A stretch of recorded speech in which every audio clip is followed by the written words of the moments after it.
Hi, and welcome to Danny After Dark. If you're new here, make sure to like and subscribe so you don't miss a notification or a new episode. Tonight, as you can see, we have Paul from the Paulcast, and Good we evening. have a special episode. Paul, good to see you back here on camera. Yeah, thanks. It's been a minute. So tonight we have two very special guests. We have Anthony DiMaria and Marshall Terrill. So a few weeks ago, I did a review of their book, Jay Sebring, Cutting to the Truth. So tonight we have, luckily, both Anthony, who is an actor, producer, author, and director, and we have Marshall, an author and journalist. And this is putting their careers just very minimally because we could do a whole show on each of them.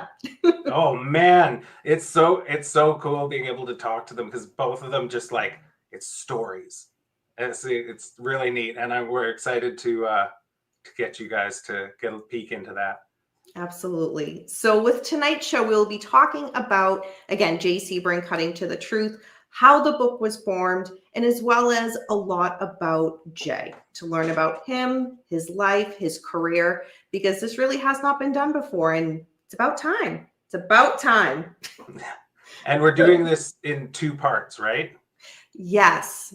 There's so much to this book. There would be no way to just do everything in one sitting interview.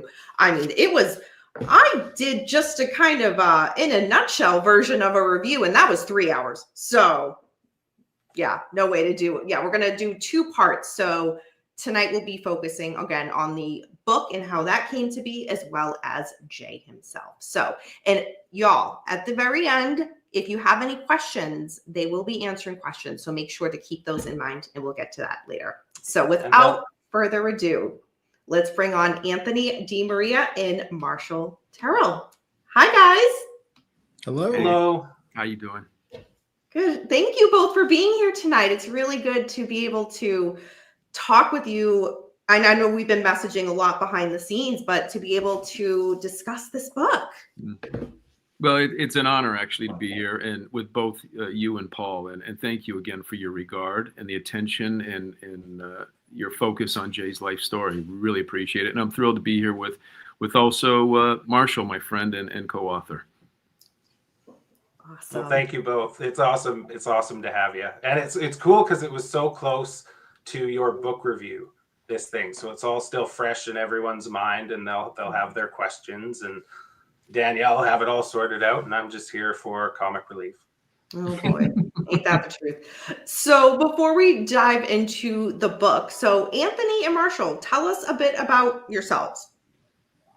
Obviously, my name's Anthony DiMaria. I am Jay Sebring's nephew, and I was born and raised in Vegas, went to school at USC, studied dramatic arts, did some different things in LA. I moved to New York, spent 10 years there doing a lot of, theater, mostly theater, some TV, some film and different things. World Trade Center went down, and that brought me back to the West Coast.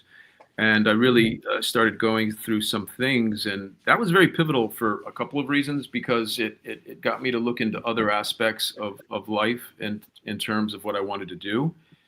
And my grandparents had moved in with my parents in Las Vegas, and that was a bit of a transitional year for me. And that was the first time that I looked through all the collections of Jay's personal collections, the telegrams, his appointment book, all the photos, the personal letters from Bruce Lee, from Robert Kennedy, Sharon, there was so much. And that really, when I saw the hard copies and I saw everything, that was really the pivotal moment when I really went into concretely into the research for Jay. But I had been doing it in New York, and I always wanted to know everything about Jay since I was a kid, when I was told I would never see him again. But that was really essentially the beginning. I was going to ask you for like a situation like that, when you first are approaching your mom and your grandparents to get these pictures and this information, was it like all of a sudden you were like, can I see all of this stuff? Or has it just been kind of open to you since you were a kid? They were kind of open about who Jay was the whole time, and you could go and look at pictures and this and that. You know what I mean? Yeah, no, it was always, everything was always open, but it was also a very fine line of a very painful thing to bring up to my mother. And so I don't know if but I was 3 when Jay was killed. And I think, some people would say, well, I don't know if you want to get into this now or if Marshall should talk more about a little bit. No, get into it. Okay. All right. Thanks, Marshall. And so I was 3 when Jay was killed. And, Jay would come visit our family from time to time. He would come in with Sharon before I was born. And there's a great photo of all of my family and Jay and Sharon together when my mom was pregnant with me. And then he would come out and visit our family when he was doing the Rat Pack's hair at the Sands. He would stay at the Sands and do everybody there. And then he'd come visit my parents. And, he would run around. And it was interesting because he was so charismatic. And anyone who knew Jay would attest to this. And even a 2-year-old or a young kid would. And to me, he wasn't an uncle or an adult. He was like this really cool guy that I've never seen before. I mean, you just didn't see a guy like this. And I would posit that even some of the people in Hollywood, when they encountered Jay, they were like, this guy's different. And so we'll get into that. But, he would chase me in the front yard and he'd let me chase him. So I kind of felt like I was with a peer who was going to hang out with my really cool friend. And so one day I was in the living room and I was on the sofa and we always had our collection, our photo albums. And I loved looking through our photo albums. And I mean, I was so young that my feet weren't even going over the thing. I mean, I was like in the sofa and it was on my lap and it was the big kind of photo albums. And there was this beautiful black and white picture of Jay. And he's looking over his shoulder directly into the lens and to me, directly to me. Mm-hmm. And that's the picture. Wow. What's interesting is as we, Anthony and I, when we were doing the book, we talk to each other every day, sometimes for hours. And just hearing him I had no idea that the Trade Center brought you back to LA and that's what really sparked you. Because as you said, you've been studying him your whole life, but I didn't realize that was the impetus. So it's always interesting in these podcasts, you just learn, you hear little bits and pieces and, learning his story. So I thought that's pretty interesting. That was a nice save, Marshall, by the way, because you kept me from getting emotional. Oh, you're about to cry? It's on. He's getting verklempt. Wait, I'm going to try to make you cry now. No, man. So what happened? And it's interesting that you bring that up because it did really. I mean, my whole life I had to know, but when I was in New York, there was a couple of things that really were pivotal. And Greg King's book came out, and there was a chapter entitled Jay. And I'm going to tell you straight out, that entire. Whatever he wrote about Jay, it was the diametric opposite of who Jay was. And I couldn't believe it. And I thought to myself, this bullshit is going on again after all these decades. And so that really was a kick in the teeth to me. And it was like a reminder. And so there was that. And then I was dating my girlfriend, Andrea, and her parents were good friends with Dominic Dunn. And I also had a former girlfriend who was working at Condé Nast and working for Vanity Fair. And there's a reason for bringing that up. So one day, my dear friend and former girlfriend, Pam, called me and she said, Tony, Dominic just wrote an article about your uncle for Vanity Fair. It's going to come out in a couple of months. And I said, oh, you mean he wrote an article about the murders? And she said, no, it's primarily about Jay. And I said, are you there now? And this is the Condé Nast was on 42nd Street. And she said, and I was up in Harlem. And she said, yeah. I said, I want to read it now. And this was they were about to close. And she said, shoot down. So I took the subway and I read the article and I thought, holy shit, finally somebody knows the quality, the relevance of Jay Sebring, much larger than the fact that he was murdered in a notorious murder. So those two things were things that really set in motion the rails in which I went in, even though from when I was a kid, and now I'll go back. I'll go back and forth on these things. No, that's okay. But those were some of the seminal things while I was in New York, and I really engaged in research.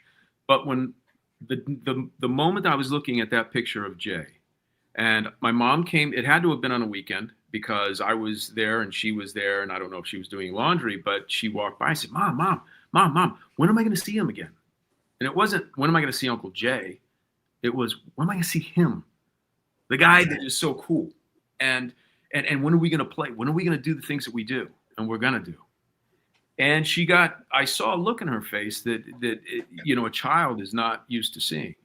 And first, it made me feel like I hurt my own mother. Second, I felt like I needed to help her. So she goes, well, Anthony, you can't see him. She didn't say that. She said, well, you can't see him. He's in heaven. And I was like, and I looked at her eyes, and it's not like she was weeping or anything, but there was something that was to the core that you just don't understand or couldn't. And certainly I couldn't understand what the hell heaven meant. But I knew to leave it alone. And she walked away. And then I stared at that picture. And that picture, it was like being in a vortex. And so if somebody says, this kid's 3, well, at this time I was maybe 4. I don't think I was 5. Oh, yeah, trust me, I remember it. It was like a vortex, and his eyes looking into my eyes, and my eyes saying, why? Why can't I see you? I want to see you. And I don't know that I articulated it cognizantly, but it was, I want to know you. And I want to know everything. Because there was something about him that had that impact and that picture had on me. So that was the beginning of me realizing I don't want to talk about my uncle or this man to my mother, because it was brutal, the look that I saw in her eyes and the pain that I felt. And by the way, my parents and grandparents are like saints. They instilled in my sisters and I was the only child at the time, but they instilled in us to not let these murders impact us any more than what is natural, and to live life with the same passion and zeal that Jay did. Mm-hmm. And so when I say she had that pain, she did, but it wasn't like, it was just something there was grace in it as well. And you're such a kid, right? Like you're a little kid and your empathy is so high when it comes to your parents. Like you can just, you don't have a lot in there, right? So you can feel something like that. I knew at a young age that my grandparents had been through something really heavy because my grandparents were in the Holocaust. And so seeing the way my parents talked about it from when I was a young age, my grandpa was my guy. And I've known him, like he died when I was 8, I think, but I named my kid after him, right? Like he made such an impact in my life in the small amount of time I knew him. And I knew so much about that. And I wanted to know more. Like you say, I found audio of him in a university. I found him in books. I found like all this crazy stuff. And so people who don't have somebody like that can't understand that. Right. I never met my grandpa on my mom's side, but I heard all about him and he sounded great. And I've always been like, yeah, you have that familial connection, regardless of how old you are. And when you're 3, that's when you're starting to form memories. And something that big is that's going to be a life forming thing. That's going to send you on the path you're going. And it's really, it's a beautiful thing, tragic, but beautiful at the same time. Well, and to that, I think we all have some of those things in our families. Every family has tragedy. Every family loves, and we all protect each other. And some people are blessed with families in some ways a little bit more. I you know what I'm saying? And that's a whole nother thing. But from that moment on, I knew that I had to find out the truth. I had to learn about him. I felt not just the need to see him again, but to know him and know everything about him. And I don't know that I articulated I need to know everything about him, but definitely to know him. And so as I got older, one of the seminal things was Helter Skelter, the book, Bugliosi's book. So I read that, and we had the pictures, and I'm like, holy shit, this guy is everything that I pictured him to be, and that I experienced him to be. But then I read Bugliosi's almost like psychiatric analysis of Jay, And I felt like throwing up. And I thought, how could the district attorney, now I don't know if I was in 4th grade or what grade I was in, but this man must know something that I don't and that my family doesn't know. That actually my uncle is a sick, creepy, insecure fop. He went so far as to say it was rumored that he was a black belt when he in karate, when he only took a couple of lessons from Bruce Lee. And we'll get into that later. But this was to the level in which he was, for whatever reason, creating a Jay Sebring that didn't match what my instincts were telling me and what my limited or not experiences were. So I had to know the truth, and that pushed me to go further to find out if my uncle, in fact, while he was in Hollywood, was a creepy scumbag and a pretentious fop.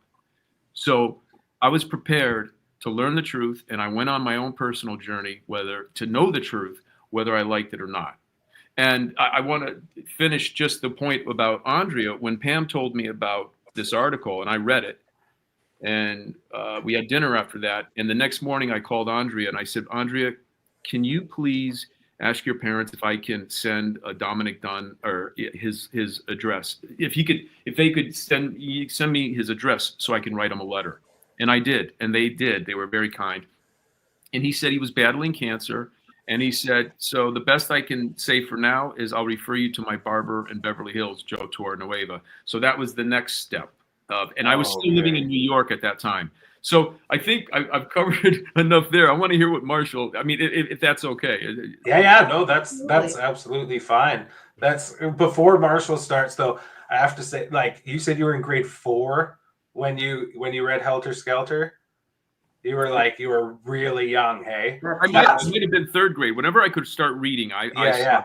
That's so intense to read that book about your family when you're that young. My son's in grade 4 and he's 9 years old. And I can't imagine, like, you know, a lot of people, like you said, a lot of people go through tragedies. Not a lot of them are like one of the more famous tragedies in American history, right? So there's just, you know, you add this thing that's already so heavy and so horrible on your family, and then you just put a city's worth of stuff on top of it. Yeah. Well, I mean, that's a huge point. And I'm sorry, just as much as I was ready, but sorry, I derailed. I told you. I'll give you some exampple, and please rein me in when, you know, because Marshall knows. I will. Thank you. But I remember my parents did an awful lot to, you know, so when Helter Skelter, the TV show, came out, I was spending the night at my buddy's house, Danny Gay. And I didn't know this, but my parents had called because they found out that Helter Skelter was going to air that night. And it had to have been a Friday or a Saturday night because I was having a sleepover at my buddy's house. So I didn't realize, but for some reason, his older brother was watching Helter Skelter. And I recognized it because I saw the news footage when I was a kid. And I'm like, holy shit, this is about my uncle. So I started watching it, and Danny Gay's mother came in the room, and she's like, oh, Anthony, Danny, you know, and so then, you know, because my parents had called and said, you know, please don't, you know, let's not. So that was another reinforcement of seeing this, and then now I'm being told I can't watch it. So I'm like, well, no, I need to see this. And then that was and another weird thing is that my babysitter, and this was soon after the murders. Okay. See, and you make a great point that not many people have a personal tragedy, let alone a family personal tragedy, be played out on platforms globally as a form of entertainment. And that's how exactly. It's not even waned since then. No, it's gotten bigger. Yes, in some cases, yes. Mm-hmm. And so for anyone to say, oh yeah, this kid, he's full of shit. He was 3. You know what? I have no interest to convince them otherwise, but I don't need to. Yeah. All you got to do is have some common sense. But I remember watching the news with my babysitter one night when my parents went out and they had just left, and the babysitter said, "You guys are famous." Mm. And I thought, and they were showing like like now to me, I was playing blocks or something because I remember I was in the living room, and the TV was on, and I'm playing, and the babysitter who I actually had a crush on, Yeah. like, Yeah. you guys are famous. And again, I look at the TV screen and it's a similar type of a bang. And it's like, what does she mean by that? Why are we famous? And somehow I knew there was that thread. Yeah. And so, and then when you're growing up in school, and I went to a Catholic school my whole life, and then you have free dress and you got some piece of shit wearing a Manson shirt. Or you go to a roller skating rink and you see a Manson shirt. Or you go and you see people doing concerts, lead singers wearing Manson shirts. So if somebody has a hard time imagining that something like this would be so prescient in one's mind, maybe they just need to open their eyes a little bit. It's been hammered into you guys. I've talked to kids of people on the other side, and it's been like, no matter what, everyone who was a kid at that time was hidden from that helter skelter on TV. Everyone was like, no, you shouldn't do. And then it's everywhere, right? Like everywhere you look, like you say, t-shirts of people you're looking at randomly. I can be like, okay, I don't want to think about this for a while, and I'll put on a song, and all of a sudden it'll reference it, and I'll be, forget it. Like, I can't. It's everywhere. You guys have had to live in it. It's like, it's crazy. Sorry. I was at the gym the other day, and I'm on the elliptical thing, and I'm listening to the music that I'm listening to, and they have 3 screens, and MTV, I guess MTV is kind of reviving itself, which I always love their videos, but I see Axl Rose running around with a Manson shirt on throughout the whole video. And, I'd always loved to have maybe had a sit down with him, maybe, more than that actually, but it's really beneath, it's beneath, you know what I mean? Being around that. It's like, it doesn't get any more desperate or sad than saying, look at me, I'm provocative in a petulant, pitiful way. But, but also, even though all this was so ubiquitous everywhere, my parents really were astounding and saying, this is what we do, this is part of our family, this is what we deal with, but this doesn't define us. We're beyond this. We're larger than this. And we appreciate Jay for who he was, and hold on to that. And again, he would remind us to live life with the same quality and zeal for life that he did. I won't say anything more now. So Marshall, I want us to hear a bit about yourself, and then tying that to how you and Anthony kind of got together for this project. But tell us about yourself for anybody who's unfamiliar with you or your work. Okay. Well, I'm a military brat, so I kind of grew up everywhere, with Washington, D.C. being the longest where I lived. And then I became a journalist. I worked at a newspaper for about 10 years. Before that, though, I started my author career with my first biography was on Steve McQueen. And that's how I was kind of introduced to the subject of Jay Sebring.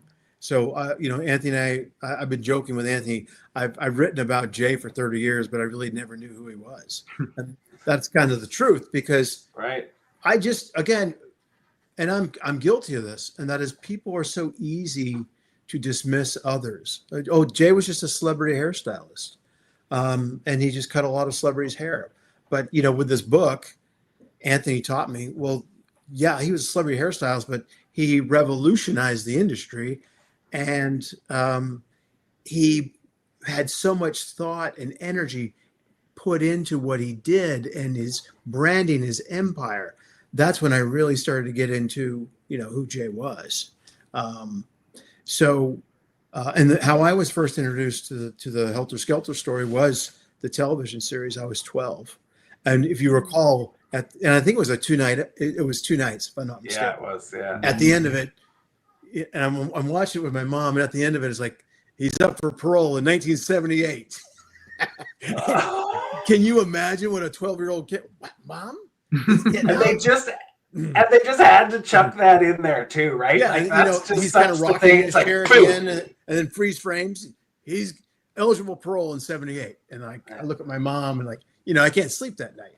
And then finally I said, what is this story about? So that's when she ended up telling me about it. But I was never fascinated by it, but it was just kind of, the story was always there. And of course, you know, any kid my age will reference that TV series. And of course, Steve Railsback, I think, is still the best, you know, creepiest Manson that there is. But anyway, that's how I kind of got into it. Now, how I met Anthony was, now he and I have different memories of how we met. I thought we had met through Barbara Lee, who's an actress. And Barbara Lee was in a Steve McQueen movie called Junior Bonner, but she also knew Jay. And so she told me, I thought she told me she was interviewing for it and you got to meet Anthony. He's a great guy. But Anthony actually went back into his emails and found out that he actually emailed me in 2009 and asked me to be a part of his documentary. Now, if my memory serves me correctly, no, Anthony says I turned him down, which is kind of funny. But if my memory serves, I was just interviewed by a French reporter for French television. He interviewed me for 6 hours. Then I come to find out not only was it a documentary, but the guy took all my material and made it into a book. And so then Anthony hits me up for, hey, you want to do a documentary? And I was like, no. Yeah. Oh man, that sucks. Yeah. And if I'm not mistaken, this guy just came out like with a second book. I can't read it because I can't read French, but right. That's wild. Yeah. So anyway, somehow or another we met and we hit it off and he was telling me about the documentary that he was making. And I said, well, you know, when you're finished, let's think about doing a book together. And well, his journey took him 12 years, but we always stayed in touch. If I see something, you know, online, I'd send him an article. And then when he had to go to parole hearing, he'd say, hey, read this letter and let me know what you think. So we always stayed in touch. And then finally, I think in 2022, we decided that we were going to pull the trigger on this thing. But I was going to do the book with another gentleman by the name of Scott Seckel, who edited 5 of my books.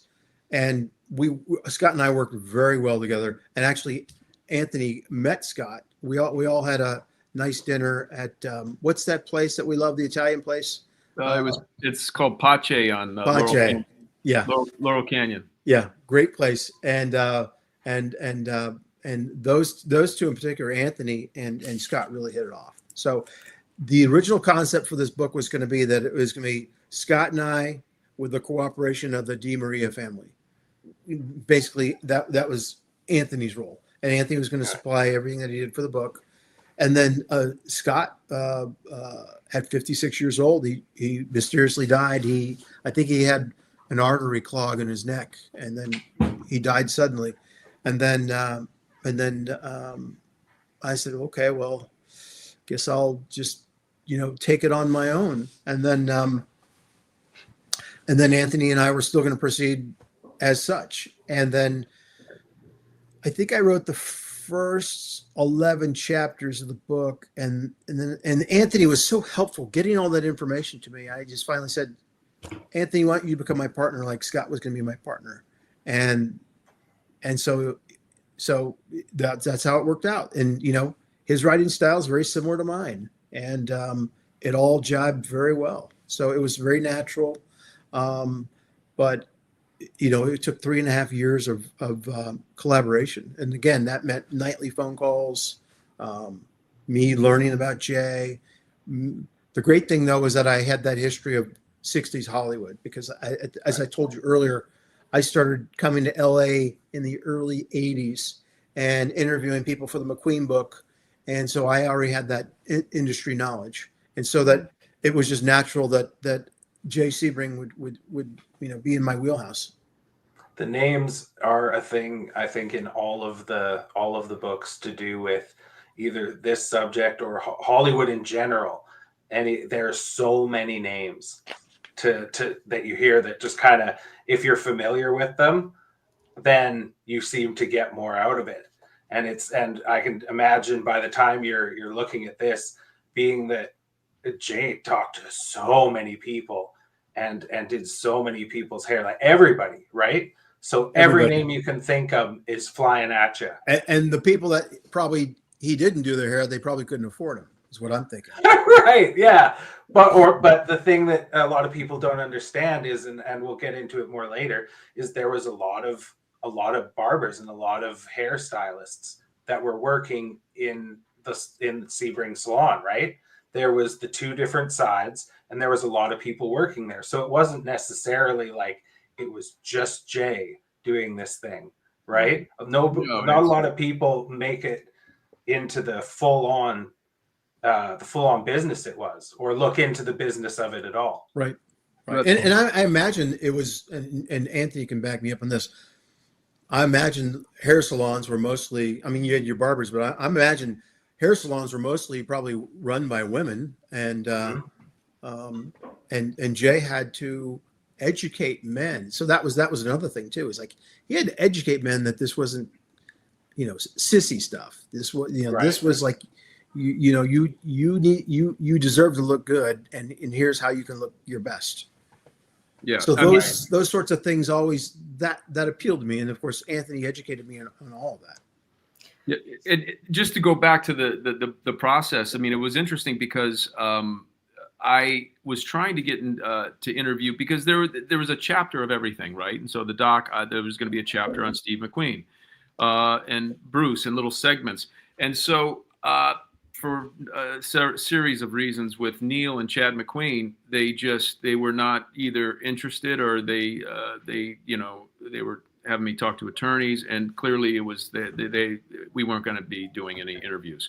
So then I was actually Google searching, and Barbara Lee too, Marshall. That's an interesting point you make to that, because Barbara is awesome, by the way, and please tell her I said hi. But I was doing searches, and Marshall's name came up as like the consummate Steve McQueen biographer. So I reached out to him to interview him for the Steve McQueen, because these guys were really tight friends, and Jay had a lot of tight friends, but they were, they were very close friends.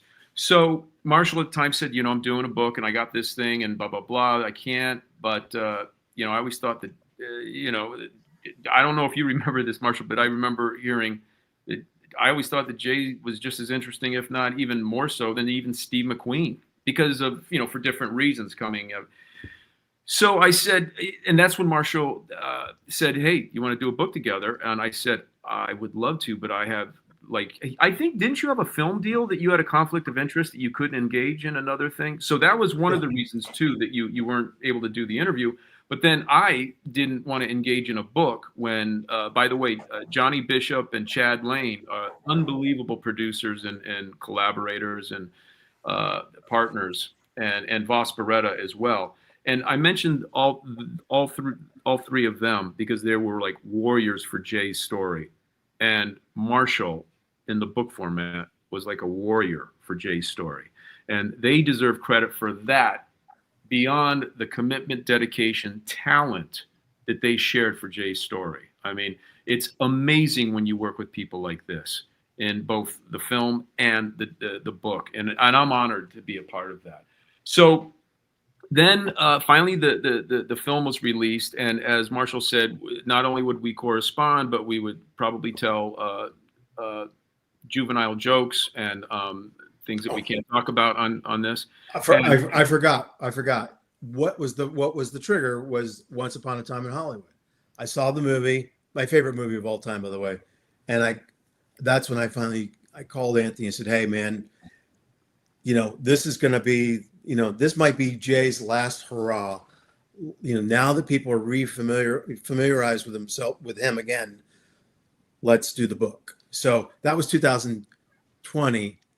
No, wait, that movie came out in 2019, and it still took us like 3 years for us to get it together and move on. But that movie was the impetus for us finally doing the book. That's super interesting that was a pivot that you would seeing that movie, like that this is in the eyes right now, and it's big. I mean, Quentin Tarantino is a big fella. Yeah, I mean, but for me, I thought we were. I mean, I think that you were, in terms of timing. Yeah, I think that was like a catalyst, Marshall, when you had mentioned that.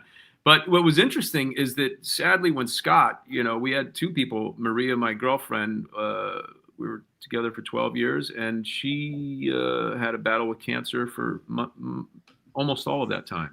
And so she was very involved in terms of, she would, I'd get up in the middle of the night and start writing. And she was so supportive, and she would read things. But unfortunately, she passed before it came out. But it's beautiful important photo to note, of though. her. I do just want to show it. Sure. Like absolutely beautiful. Wow. Yeah. Thank you for that. Now that was at the Once Upon a Time in Hollywood premiere in Los Angeles.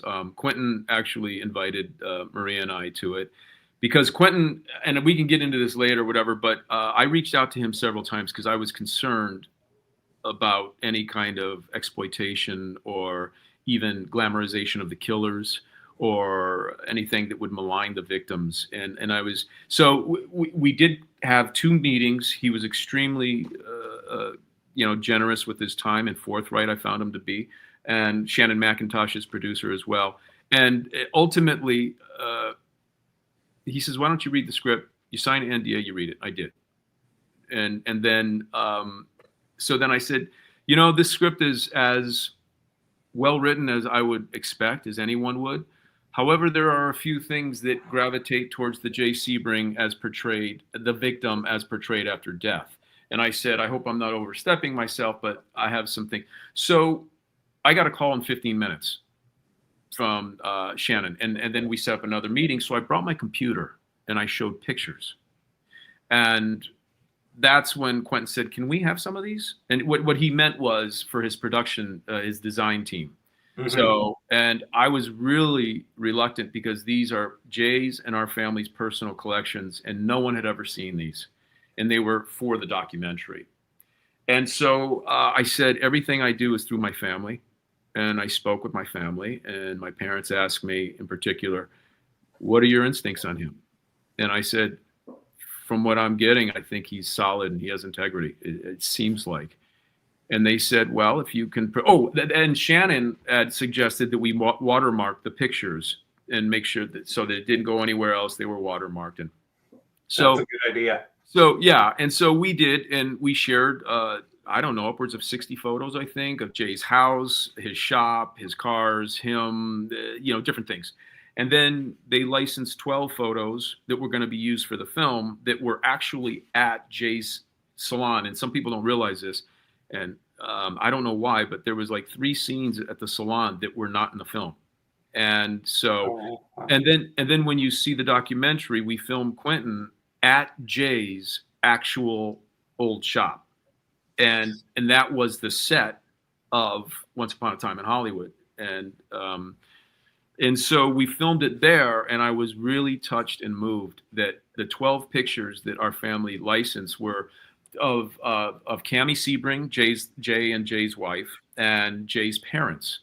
And he didn't superimpose the face of Emil Hirsch on Jay. These were the actual pictures of the actual people of our family. And here we are. He's filming this film, and he's a stickler for detail and everything. And we're in Jay's old shop, where once he expanded to the other side, it was on that side, and where his private room was. And here we are filming his interview for Jay's life story. So it was full circle on so many levels. Yeah. It was very deeply touching. So to go back to, and thank you for showing that, Donnie, that picture of Maria. So Marshall, we started writing, and sadly Scott passed. And Marshall was like, this transition here, I don't know. Can you, did you just take the transition? And I'm like, and I don't remember if you said we need to get into here, or that I'm not really familiar with this terminology of hair. I don't forget what the subject matter. That's right. We started slowly, and then that's like, okay, yeah, you're ready to do your own chapter, and then okay, you're ready. Now we're ready to alternate chapters. You take this chapter, I take that. Yeah, chapter. yeah. That's So it started. And then and another thing is too. Marshall was like, you take Bruce. You know about Bruce. I know Steve. And I said, no, I know more about Steve than you do. So no, in all seriousness, he's like, how about you take Bruce and I'll take Steve? And I was like, awesome. Then it was, how about You do 3 and I'll do the following 3. But it was almost from the same, seemed for me at least, the same voice, in that when you're acting and if you do a Woody Allen film, you're not going to play Iago in Richard III the same way as you would a Woody Allen film. And you're not going to do Goodfellas. You're not going to do a Scorsese type film for a restoration play. And so you really have to embrace the given circumstances and the style of the writer. And so I really took into account what Marshall was doing.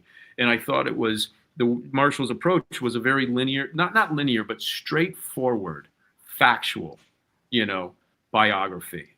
And that's what I think Jay's story demands, I mean, Yeah. Joan Didion would have written it a different way, and I'm sure it would have been fine. But I think what Jay's story demands, especially amidst all this distortion, is the approach that Marshall established initially in the tone. Yeah. And our biggest worry always was, and this bore it out, but was when we get to Manson, he tends to take over. So it gave me a much better appreciation for, when you get to the courtroom stuff, which we'll talk about later. It's like, man, Manson's personality just sucked up all the oxygen in the room, and you just kind of forgot about everybody else. And I didn't want that to happen with this book. And it's like we kept saying, this is not going to be a Manson book. This is going to be a Jay Sebring biography. But, and to your point, Marshall, it's like, but if we looked at the two men incarnate next to each other, there's no comparison. There's no fucking Manson story. Right. Jay was so much larger, and he still is, actually in legacy, than Manson and all those people and all the sensationalism surrounding the crime. He blows them out of the water. And, people don't even realize exactly what that is and how ubiquitous and global it is. And we'll get into that later too. Well, and the point we made in the book was, I think they were a year apart, and like, look what Jay did with his life, and look at the force of evil that Manson did with his completely different, opposite type of people, same age.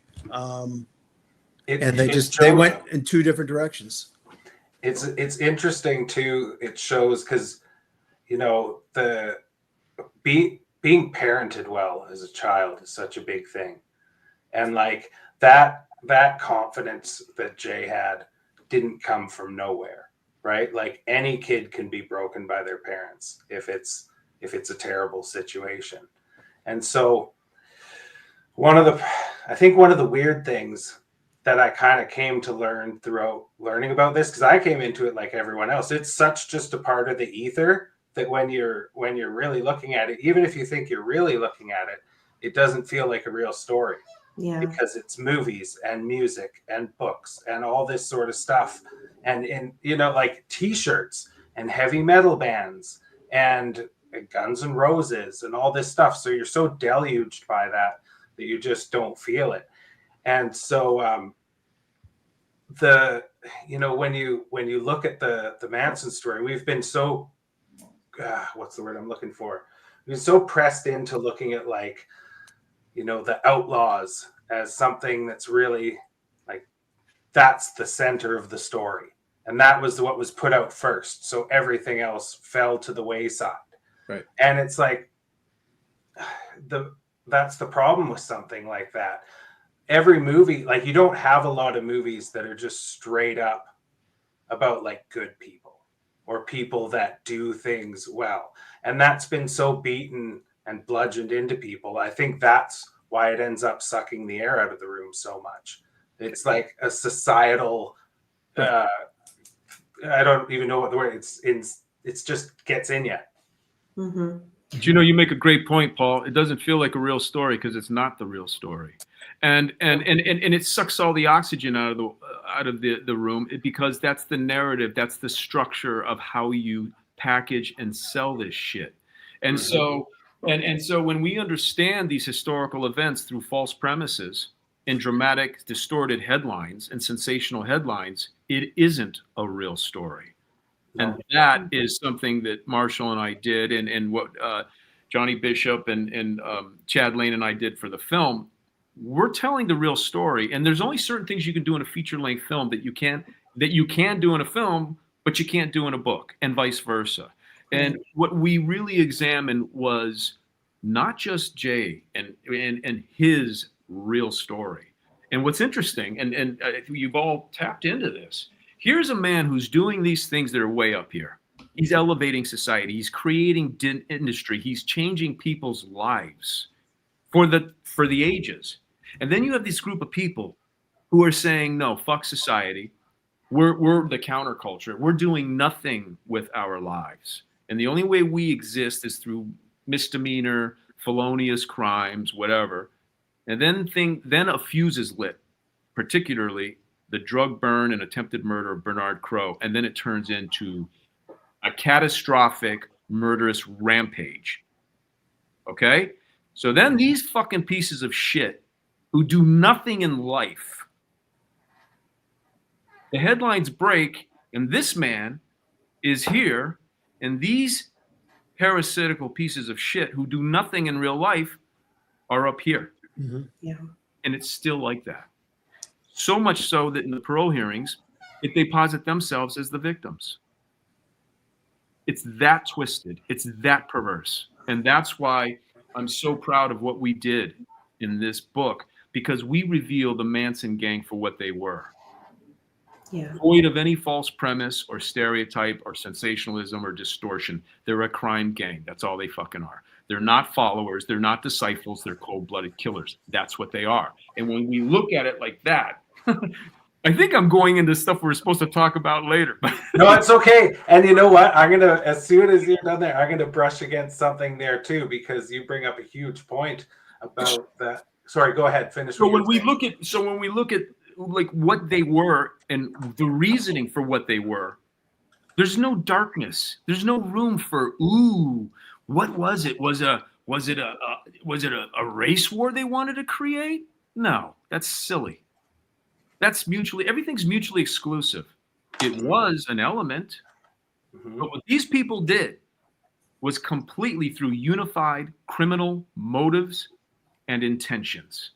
And when we look at that, there's no room for fucking Martians and the CIA and MK Ultra and Hollywood Babylon and all the other bullshit. There's no room for it because it all makes sense. It makes complete sense.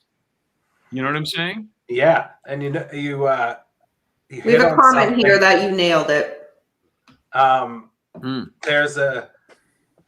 You sparked my interest in things, because one thing that I found really wild about when I started looking into the trial and that stuff, and we're going into that all later, but I want to remember to ask you and to get you guys thinking about right out of the gate. People saw, like, the shark lawyers smelt the blood in the water. They were all trying to try and represent everything. Nixon smelt the blood in the water to be able to use it to go against the counterculture, because these guys look like hippies and they do their thing there. The newspapers used it to sell copies, and they each one trying to like one up each other. Well, I heard blah, blah, blah. Well, I heard blah, blah, blah. And the whole thing is just going out like that out of the gate. It's like from the beginning of this thing, from the moment it hit the headlines, it's been a nonstop upward trajectory of people using it for their own gains. Mm-hmm. And like when us coming out of the gate, like not even realizing we were, right? Like we're talking to a bunch of people. We're getting popularity off of talking about this horrible thing that happened to your family and this crazy thing that happened to everyone involved. And again, that just kind of goes into it's so diluted in culture. You don't even realize you're doing something like that. But people were doing it out of the gate. And again, see, it's a fascinating. It's almost like a runaway train and trying to keep up with the fluid ideas and what's being said. But these murders were treated as narratives, sculpted narratives from the get-go for a myriad of reasons. Exactly. Okay. So like, and you just tapped in on this, and it was at first, and actually even after the Mansons, it was fableized. It was a morality tale. So first, it was the Hollywood and Marshall really was. We were talking about how, and Marshall said they were like the symbol of Hollywood decadence. There's no doubt about it. But to your point about how some people try to package this to curb the CIA, did they have any? Fuck, it's a joke. It's a joke. I only say this because it's so sickening that some people will try to make another buck by twisting a new angle. Now, I would say that the CIA possibly had something in some governmental agencies after the murders where they try to parabolize it and try to bring down some different leftist movements and curb the hippie movement. There's no doubt about some of that. But when this first happened, when these people, these inmates on a Friday night doing nothing, spending time with themselves, a private night, and they're slaughtered, it immediately became Hollywood decadent hippie types. They have sex, they smoke weed, they do drugs, and you know what happens? You get your testicles cut off, you get your breast cut off, you get a baby cut out of your body, and you get your own blood splashed all over the walls. And you know why? Because that's what happens to people who do these things in Hollywood. That's what you get. And then, but don't look at me. I'm not doing it. No. Right? Well, you got a beard and you look like a hippie. Yeah, that's the amount they were putting into it. Well, I meant that's what all the people that were saying stuff about it were like, oh, look over there. Don't look at my stash back here. And they also make it a part of it too, which I find crazy. Sorry, I don't mean to, but well, but then no, and it's, but I mean, and again, I'm not saying the things that actually happened when I talk about the carnage, because that was stuff that Time magazine and other magazines and publications, they wrote those things that never even happened. So now you have the Manson people, they get busted. So now they're the next morality tale. So now they are the ones who are the hippies. They represent the hippie movement. But the problem is, and this goes to the earlier point about false premises, they weren't a hippie. I got to try to lay off the F. That's all right. No, that's fine. They weren't a hippie cult. They were a crime gang. That's what they were. They had the optics and the lifestyle looks of hippies, but they were nothing. Do you know how many thousands of hippie communes there were across this country and they didn't kill anybody? Right. You know, people were doing acid and weren't killing people. I mean, and it's so, and the other irony that's so insipid about how pervasive this all is that in Hollywood at this time, and you can ask Robert Mitchum, if you caught smoking a joint, it could end your career. You know, if you have any kind of illicit behavior, bizarre behavior, and you're attached to it or you are doing it, that could end your career. I don't care if you're an actress, if you're a film director, a studio head. So what happens?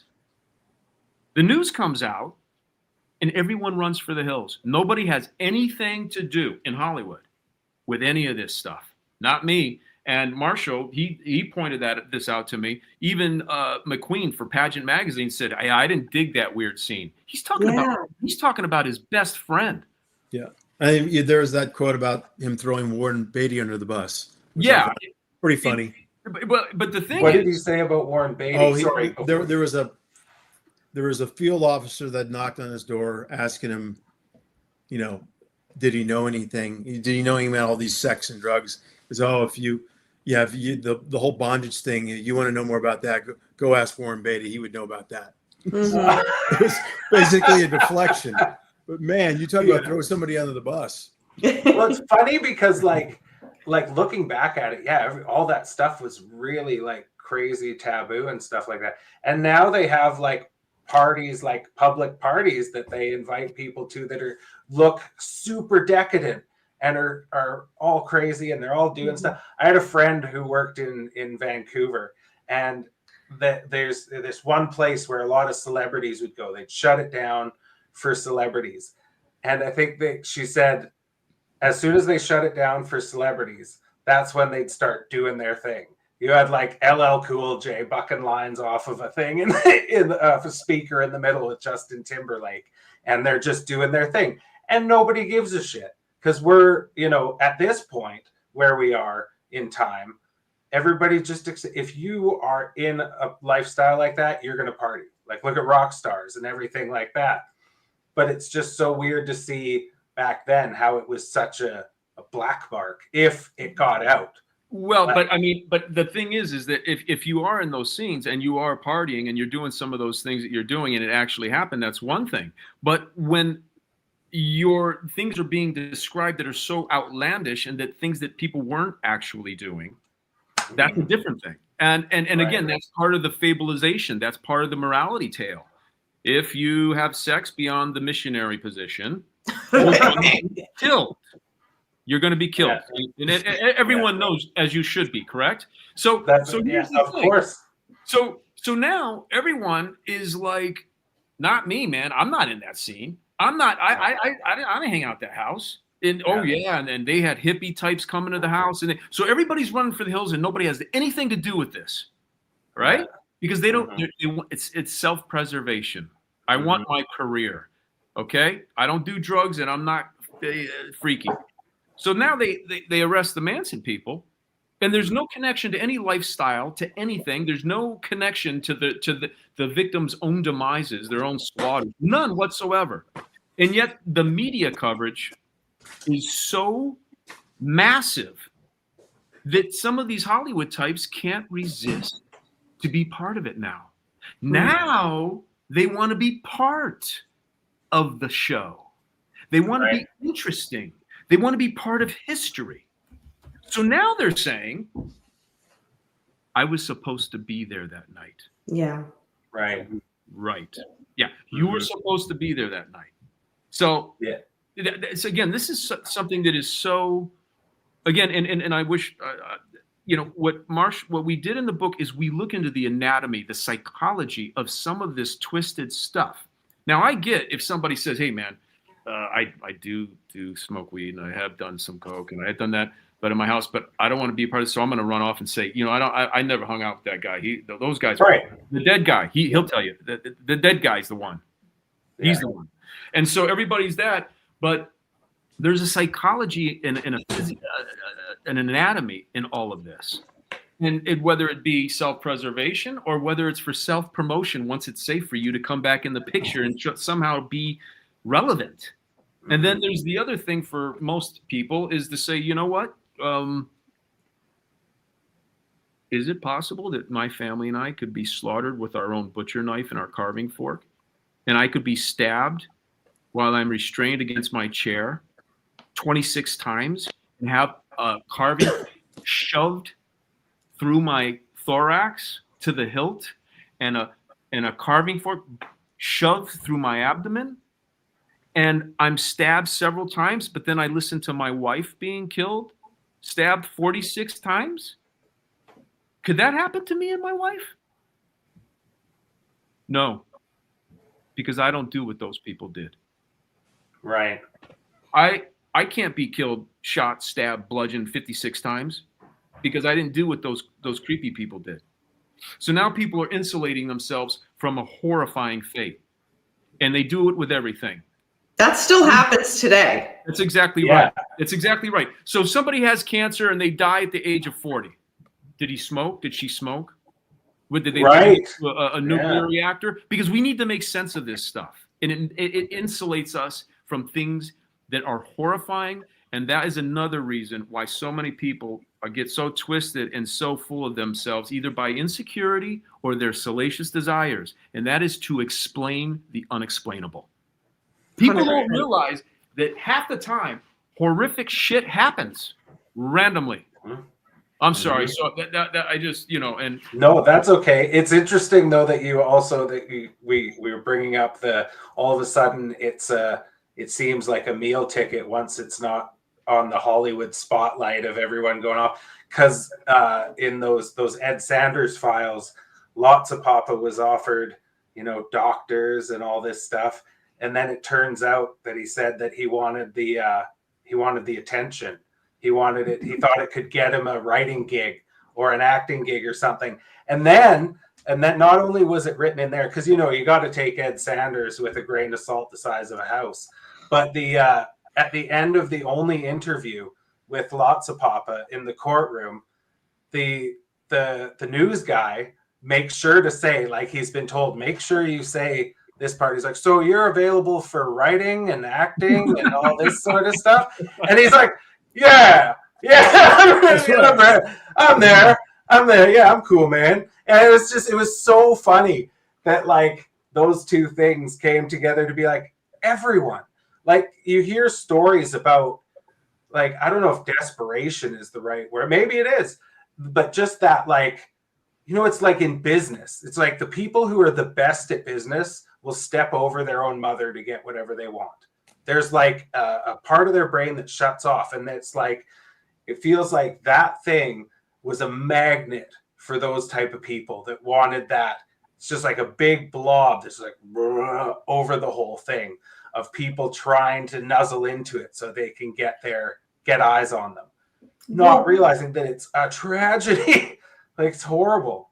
Well, one of the things that I really, and I think anybody who read this book will be very appreciative of, is like all of these things that we're talking about, which I know we're just kind of briefly touching upon, but it's all just little things that's been said throughout the years that it's time to correct history. Like history needs to be corrected. And not only about, Jay Sebring, but one of the things, so Anthony, I know like what we've spoken about is in the kind of quote unquote true crime community, and Marshall, let me know if you feel this way too, but there's been, for the most part, if you were to read about any victims in a true crime book, it's maybe a sentence, maybe or two, a paragraph at most, and then it's back to the perpetrator or the offender, the killer, whatnot. But now the last few years, there really seems to be like a shift in being very victim-centered, victim-focused, where that is where it really should be. And so now, Jay Sebring has been mentioned through, movies, documentaries, books, and it's been wrong for over 50 years. And now we are finally getting something not just about the murders and kind of what's come of that, which is what we've touched upon, but also about Jay's life prior to any of this, because that hasn't really been talked about at all. So Anthony, you and your family being so gracious enough to be able to share so much of this history with us in so many, there's so many amazing photos in this book that really capture your family as a whole. I do want to touch upon that. I know what everybody wants to hear, and we want to hear about what we've kind of been focusing on in society is the murders and then so on. But it would be unjust if we didn't talk about Thomas. So I do want to kind of jump back. Sorry, everybody. I know we've been on a roll. No, but it's so easy to fall off and go on tangents. I know. And that was one of the things when I was reading this book, when I was messaging with Anthony, I was like, I'm taking away, I'm feeling like I know him. And it's so important that we get that history about him. So I know it's kind of hard to say, can you sum Jay, Thomas's kind of history growing up, him, being in the Navy and whatnot, and kind of his journey to Hollywood. And then we'll get to once he's in Hollywood, but just give us a little bit of an insight about who Thomas was. Well, and thank you, because especially saying how gracious my family and I are, and we are, but you all are also, those of you who are receptive to it are gracious. And it is important to understand more about the victims, especially with violent crime and even historic, notorious crime. Because when we understand them more, we'll understand the truth, and we'll understand more about how to maybe try to prevent these things. That's the thing, instead of trying to sell these things. So and so I think later we'll talk more about how there is a shift towards victims. So Jay was born Thomas John Kummer, October 10th, 1933. And his father was a first-generation son of German immigrants, and his mother was a first-generation of Scottish immigrants, and they were coal miners. So he was the first child of Bernard Kummer and Marguerite Gibb Kummer. And at a very early age, he was extremely independent, creative. He was a dreamer. And even at a very young age, he was, as my uncle Fred, or Jay's brother Fred, and also Charles Champlin, the LA Times critic, said, and they both use the same words, he was a rugged individualist from the get-go. Now, that didn't work good with his father, who was German descent, came from the big collapse, Depression? the depression. Jesus, yeah, Jesus. Whoa. Yeah, he came out of the depression. He's an immigrant. His father left his family at a very young age, so Jay's father had to work during the day as a child and go to night school, and he ultimately became a CPA. So he was all about work, discipline, and doing the right things, and Jay wasn't. He slept in. He flunked out of his classes. He drew pictures. He was an extremely good artist. His passions were pinup models, Hollywood actors, cars, and his artwork was stunningly good. And he also had a propensity, and he had a fascination with the Mayflower and ships, which is interesting because I don't know if that's a foreshadowing of his days being on a destroyer in Korea, or also maybe if it's the pioneering aspect of him, wanting to go beyond, to go to new places and to be an explorer. And I think that the fact that the name of his storefront was Sebring ... not 3 ellipses, but 4, is another example of how he thought beyond. He had a passion for the outer dimensions. And anyway, so I don't want to, and Joshua Tree, his fascination with Josh, that's another example. So as a kid, he did not apply himself at school. He was not a troublemaker, but he was a dreamer and very creative and very mischievous. He and a friend, there was a car lot that they figured out how to slip over the wall, and they knew that the keys were under the mat, and they would borrow the car from the lot on the weekends and drive around Detroit, and then they would return the car. He would be known to throw rocks at his friend's window in the middle of the night and tell him to come on, let's go out and do things. So he was his own person, and he very much wanted to go out and see the world. And my mom said he was a night owl. When most people are sleeping, he wanted to go out and do things. Like he didn't want to waste 1 minute of his life. He wanted to go out and play and do what he wanted to do. His mother, on the other hand, they were very close. They jived, they understood each other, but his father was a disciplinarian. Well, eventually he essentially was kicked out or flunked out of University of Detroit High School, which was a Jesuit Catholic school. And then he went to Catholic Central, and it didn't go too well there either. So on his 17th birthday, October 10th, he forged his father's name to enlist in the Navy, and the Korean War was going on at the time.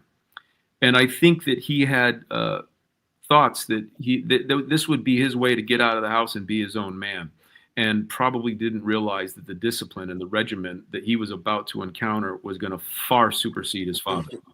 And so there's all kinds of, again, it's, and so when he forged his father's name, the Navy picked up on it, and they called Jay's parents, and Thomas John Comer, by the way. I'm sorry, it's a very good point you made, Danny, that he was Thomas John Comer, and then his friends called him TJ.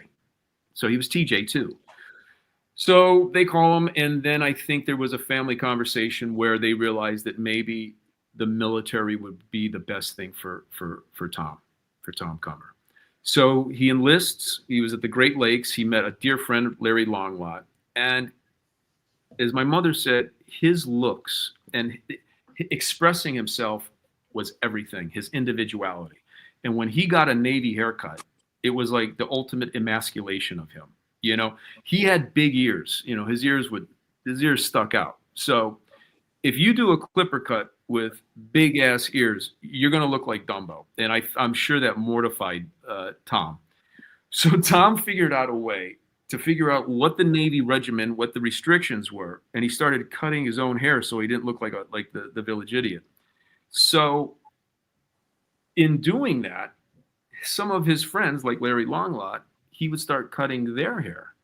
And he would do it for cigarettes, for quarters, whatever the hell it was. But that was the beginning of him being emasculated in the Navy, being just like everybody else, looking not, looking as attractive as he could possibly. And so he started to try to make himself look as good as he could within the rules. And then he started applying it to his friends, and it became something that it really impacted him. And then once he was out of boot camp, his rugged individualist ways continued, and he was known to go AWOL. Probably, he actually ended up at Christmas in Detroit with his family when he was not supposed to be there. And he ended up in the blockade for that. He went AWOL when he was at a submarine place up in Astoria. He had a girlfriend up in Seattle, and they would go to the jazz clubs. And also that was part of his introduction, I think, because he loved jazz. Earl Bostic, Lionel Hampton, Stan Kenton. He really loved jazz. And his girlfriend loved it too. So they would go, and she was good friends with all these jazz artists.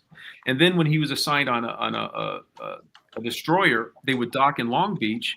And so he would go to all the jazz nightclubs, and he would go to the Palladium, and he would hang out with all these amazing jazz artists. And I'm not sure, actually, Marshall, you would know. I mean, you've written some books in jazz. I don't know if they were as iconic as they are now at that time. Well, in the book, we write that it was the last era that it was kind of popular culture. It was a fading genre. Mm-hmm. But the other interesting thing is that McQueen, that's what put he and McQueen together as well. They both had a love of jazz. But yeah, that was kind of like the last era, I think, of mainstream jazz. What was your book on jazz? Sorry, I did not write a book on jazz. Oh, you did. Sorry, you got the facts wrong again. Oh, that's it. All right, shut her down. No, I have written books on music, though. I wrote a book on contemporary Christian music. Oh, wow. Yeah, I wrote a book with Lawrence Juber, who was the last guitarist with Paul McCartney and Wings, and I did a book with Ruth Pointer, the Pointer Sisters. Oh, that's awesome. Yeah, I'm a big music nerd. So, well, I'm a classic rock guy. I'm a big Beatles and Stones guy. Right on. I'm sorry, I just have to say the Monkees are my favorite band. Mm-hmm. The Monkees were my first love because I was of that age where it was post Beatles, and then you saw the Monkees on television and reruns. So they were my first love. And then one day I remember going to one of my book signings at the Sportsman's Lodge, and walking behind me was Mickey Dolenz. And, I did a double take. He's walking alongside me, and I go, dude, do you have any idea of what you meant to my generation? He goes, yeah, I kind of have an idea. Okay, Marshall, we're gonna message after the show and talk about Mickey. She's a big fan. By the way, I saw him, let's say like 10 years ago at a Beatles convention, and he was commanding like $100 an autograph, and it was all weekend long lines. I mean, this guy was probably making a lot of money that weekend. He got a real big hat after that. I've seen a lot of big grims on that. Yeah, he did. He did. And he walks just kind of like carefree, I can't explain his walk, but it's just, like he doesn't have a care in the world. Sorry, we have a comment in here. Mickey Dolenz has a restraining order against Danny. That is almost a fact. Celebrity crush of all time. It is what it is. We'll talk later. Hey, the Monkees had some really good tunes. That's because they had some great songwriters. As a kid, that was one of my favorite shows. I mean, that was really, their music was okay, but their TV shows was like my favorite. I looked forward to that, like the Partridge Family and the Brady Bunch and all that stuff. I mean, and Adam 12. Those were like my shows that I had to see. But, well, I grew up with the Monkees too because it was the '80s revival on MTV. Yeah, I remember that too, and I saw them on that revival tour. Yeah, that's when I saw them in the '80s revival. That's what I'm talking about. I didn't see them in the '60s. Yeah. Sorry, I don't know. Yeah, we think I am. Mike Nesmith didn't join until Danielle. How dare you? I think I am. I'm shit. Well, I was like a little kid, and my grandmother would watch it. So that's how I came to. I was such a little like punk and metal guy, and I was like, oh, the Monkees, and then when I found out that they were on that Frank Zappa movie, I was like, I'm good. I really loved Frank Zappa and like all that out there stuff. And so the fact that they had the like, didn't one of them play Frank Zappa? Well, Frank Zappa played one of the monkeys in one of the scenes in a movie. It's just, Oh, I went to a concert and they played that. yeah, that's right. And so that was, Are you talking about the movie Head? Yeah. That came out in '68. Yeah, that was my introduction to the monkeys being like super cool. They were just like peripheral before that. Yeah.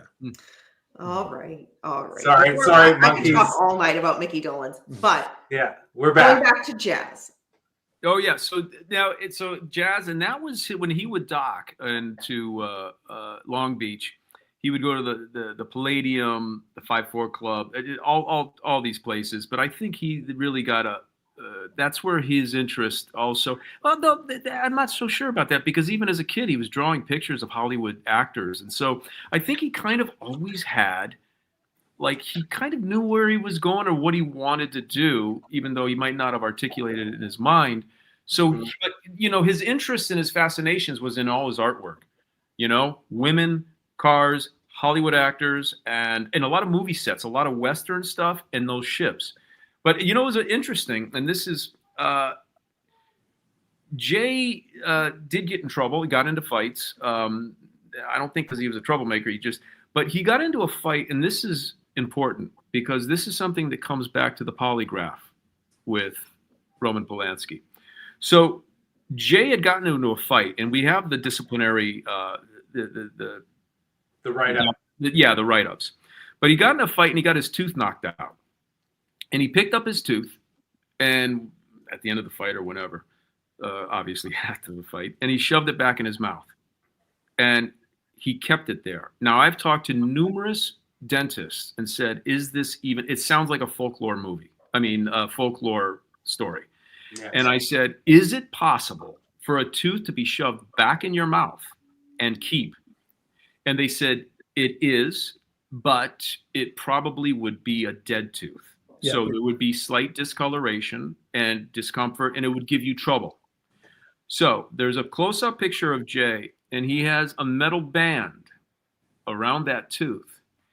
He had several surgeries to keep that tooth. And now this talks about the absolute determination of Jay Sebring. He wanted that tooth, and he was not going to put in another. He wanted that tooth no matter what, no matter how much it cost or no matter how much it bothered him. And so that tooth stayed with him his whole life. And we can get into the polygraph about, the tooth and owing a dentist a lot of money. And we can get into what the actual amount of money is that we have from the estate records, but also the fact that we're not talking about Jay was deep in debt with a bunch of cleanings. He actually had oral surgeries. Okay. Right.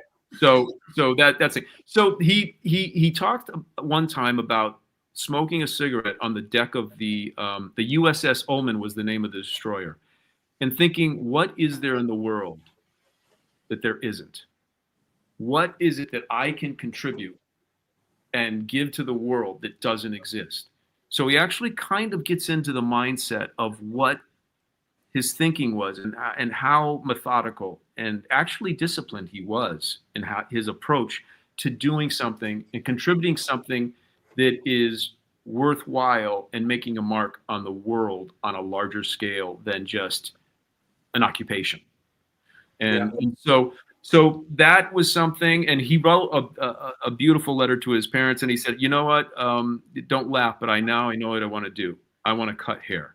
And he says, and if that doesn't work, then I'll get into music or jazz. So that's pretty much, the nutshell version of the jazz. And then, what's interesting about Jay that I found interesting, especially reading the book and the way you're talking about it, is his story reads like the way that he was into Hollywood and all that stuff, that fascination. You usually get that a lot with like actors and actresses, that they were just so drawn to movies and they were so into that.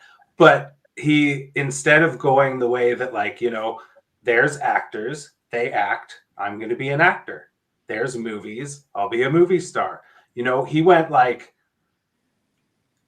I'll cut hair in Hollywood. Yeah. I'll be a part of all of this stuff. Like, it's like such a, what's the word I'm looking for? It's such a straight way of thinking about such an out of this world dream, right? Like, I'm not going to go to Hollywood and be an actor and put myself in this one. This is my niche. I'm going to be, but I'm going to be a part of that thing that I loved when I was a kid. And I was that was one of the things that stuck out that I thought was neat in the book. I think Well, that and his concepts could only work in a place like LA, you know. It had Right. it had to explode there first. Like, why didn't he go to New York? Why didn't he go to Chicago? He specifically went to LA because he was a visionary. That's what visionaries do. It's insightful. absolutely right what all of you are saying, but I also think that it wasn't, I'm going to cut hair, I'm going to change their look, I'm going to do things, I'm going to change them. And that's Right. different. Now it's almost a form of art that you're doing. And so if you like, again, and there was that mention before Sebring, men went to barbershops, women went to beauty salons, and that's it. And when you went to a barbershop, you were going to get one of 12 cuts slapped onto your head. It could be a flat top. Maybe the question of style would ask, do you part your hair on the left or the right? That's the extent of it. And with Jay, it took some years to go into, but he was able to really sculpt a look that would change the way the person actually looked, you know? And so, but I also started shaping the face with the hair, right? Oh, well, 100%. You look like a totally different person. Again, if you have huge ears and you're clipper cutting it, you look foolish. But if you keep the hair fuller, you don't see there's no disruption. There's no, if you got a huge schnoz and you're from here on a profile, particularly in films.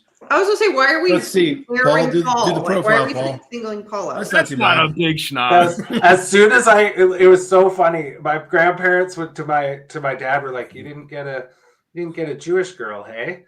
And then I came out looking like I do, and they're like, "Oh, all's forgiven. You're fine. Look at the honker on that guy. Get him over here." That is not a big honker, by the way. Well, thank you. It's so, but if you have a huge schnoz or a honker and it's here and you're taking all the hair here, as Jay said, the man's all up front. But if you keep it fuller in the back at the occipital and in the back, it's more serendipitous, it's more fluid, and so it's more attractive. If someone's got like a huge forehead and he would straighten people with afros or curly hair who were massively receding. He would straighten the hair so it was permanently straightened, and in a direction he would comb it so it had a part, so it framed his face. And everything that Jay did was to use the hair to frame the face to accentuate the attractive features of the man's bone structure, but to point it to everything to the eyes, which is so important. And then Cliff put an interesting, one of the guys in our chat here put a really interesting, insightful thing up. He said he was able to keep a haircut looking unchanged throughout a shooting schedule. Yeah. That's something that nobody really thinks about, right? Like, those are things that those don't happen all in one day. And No. They have to look like on it. And he was doing it not with nobody was showing how to do this. He was doing a blueprint. That's right. No, that's huge because like what they call in continuity on the film set. So, you have a glass of scotch, you have two rocks and, it's half full. And I can't tell you how many times you see it. And I'm like, wait, where'd the rocks go? It's almost empty. Oh, wait. Yeah. And they cut to him back. And now he's got a full glass with three rocks. And it's like continuity. Where'd that Timex watch come from? Yeah. But there is something to that. And it's like, he was that meticulous and detail oriented. Well, and his haircuts were very timeless. I mean, with McQueen, he made McQueen's look. And McQueen, if he came back today with that haircut, he would still look like he was fashionable. And Right. and preserved his masculinity. But yeah. To your point, Marshall, it's like, so many people refer to Steve McQueen as the king of cool. Well, I'm going to tell you something. They're not talking about pre-Sebring. They're talking after Sebring got his hands on him. Yeah. And not to mention, they're also talking about the demeanor of Steve after Steve and Jay became friends. So if Steve's the king of cool, Jay's the architect. And there's something that people don't realize is that Jay really was. There's some pictures of Jay on the set of Bullet, and Jay and Steve are talking. Jay was a mentor to Steve in terms of style, overall persona and style. Cameo Sebring said it. So many people. Nancy Sinatra said it. It wasn't just the great haircut. It was also some of the actors saw something in Jay that was very unique. First of all, they weren't in competition with him because Jay was not in competition with anyone other than himself. That was something very interesting about Jay. He was in competition to bring out the best in himself. The only man probably that ever he sought the approval of, or that I'm not going to say was intimidated by, but maybe, was his father. The only one. Not Elvis, not McQueen. He also, no, I'm not going to say Sinatra he was, but he was a huge admirer of Sinatra's style, and he really liked Sinatra. And so, that must have been unbelievable to become the personal stylist of not just Frank Sinatra, but the entire Rat Pack, with the exception of Dean Martin, which is funny. So there's so many, like a lot of the points that we just discussed here, all the celebrities, or some of the celebrities that he got to work with, and his technique and what he brought forward, which was very revolutionary at that time. We hear about in Marshall, you mentioned it earlier, where earlier in the show when it was Jay Sebring's celebrity stylist to the stars, stylist to the stars, but there was so much for him in regards to building that empire that he did. It wasn't just an overnight thing. He didn't just land in Hollywood or land in LA and then become who we now know. There was so much in between. And I do just want to take a moment for you guys to talk about that, because that is so important. It's never really discussed in any books or documentary, because it's just Jay Sebring, celebrity hairstylist. But for him to get there was a lot of blood, sweat, and tears that he put into building that. So Anthony and Marshall, can you guys kind of talk a little bit about that? In your review, you referenced that heartbreaking letter that he wrote to his dad, where he had to ask for that money. And I think it was like $500, right, Anthony? I'm not sure the exact amount, but somewhere in there. But there were many checks that they were sending to their son. There are many times where he almost went under. And sleeping on the floor was a big one that I thought was very impactful, because one of the things, like Danny said, you just end up at celebrity hairstylist, and that's the thing that can lean into some of the folklore. Right? I'm gonna hit the head real quick. You guys keep talking. I'll be able to hear you, and I'm gonna jump in. But Marshall, well, we don't want to hear you. Don't worry, you ain't gonna hear nothing. Oh man, that's awesome. And when he opened his salon, you remember it was one chair, it was one sink, and of course, and you read in the book where the more success he got, the more the store expanded. He had more chairs, and then he pushed open a couple of walls, and then he bought the 2 properties, and he had barbers on one side and he had stylists on the other. So it was kind of fun to read all that, but it exploded because you had the thing twofold. You had him going to Vegas, and then you had the Spartacus thing, which he gave Kirk Douglas the hair, but the Spartacus thing was like 10 months of production, so it was weird how it all kind of came together, and then there was that big explosion. Right. And Joe, I got to speak to Joe Torrenueva a while ago, and it was a lot of these things. It's interesting because he was saying the same thing about it. I wanted to double back for a quick second to one thing Anthony said, because I thought it was really interesting, was Sebring, though it seemed like, because you have to be somewhat competitive to have that much drive to do something. But what Joe said, and what I think Anthony was talking about a bit too, was that he never made other people feel like he was in competition with them. And even like with Joe being an apprentice, like I was an apprentice in the trades, and I did not get to feel like I was not an apprentice. You know what I mean? And so the way he described it was, he didn't make me feel like I was any less than. I didn't have to see, he was just like, you're talented, use your talent, get as good as you can. I'll help you what I can. And he's putting this stuff out, and he realizes with that thinking, that ahead thinking, that all of that stuff is net positive. Having people that you could put out there that you have made be this big thing, it all comes back to you. Yeah, I think of Jay as like an encourager. I mean, he was very collaborative, but I think he had such supreme confidence he didn't feel the need to be in competition with these actors. Right. And secondly, he probably knew that trying to compete with an actor would be not a very good thing for him. But I think he just had supreme confidence and just a great collaborator and probably a great boss. Yeah. And it is, he didn't it's interesting. And I think, Danny, and you brought up a great point about the blood, sweat, and tears.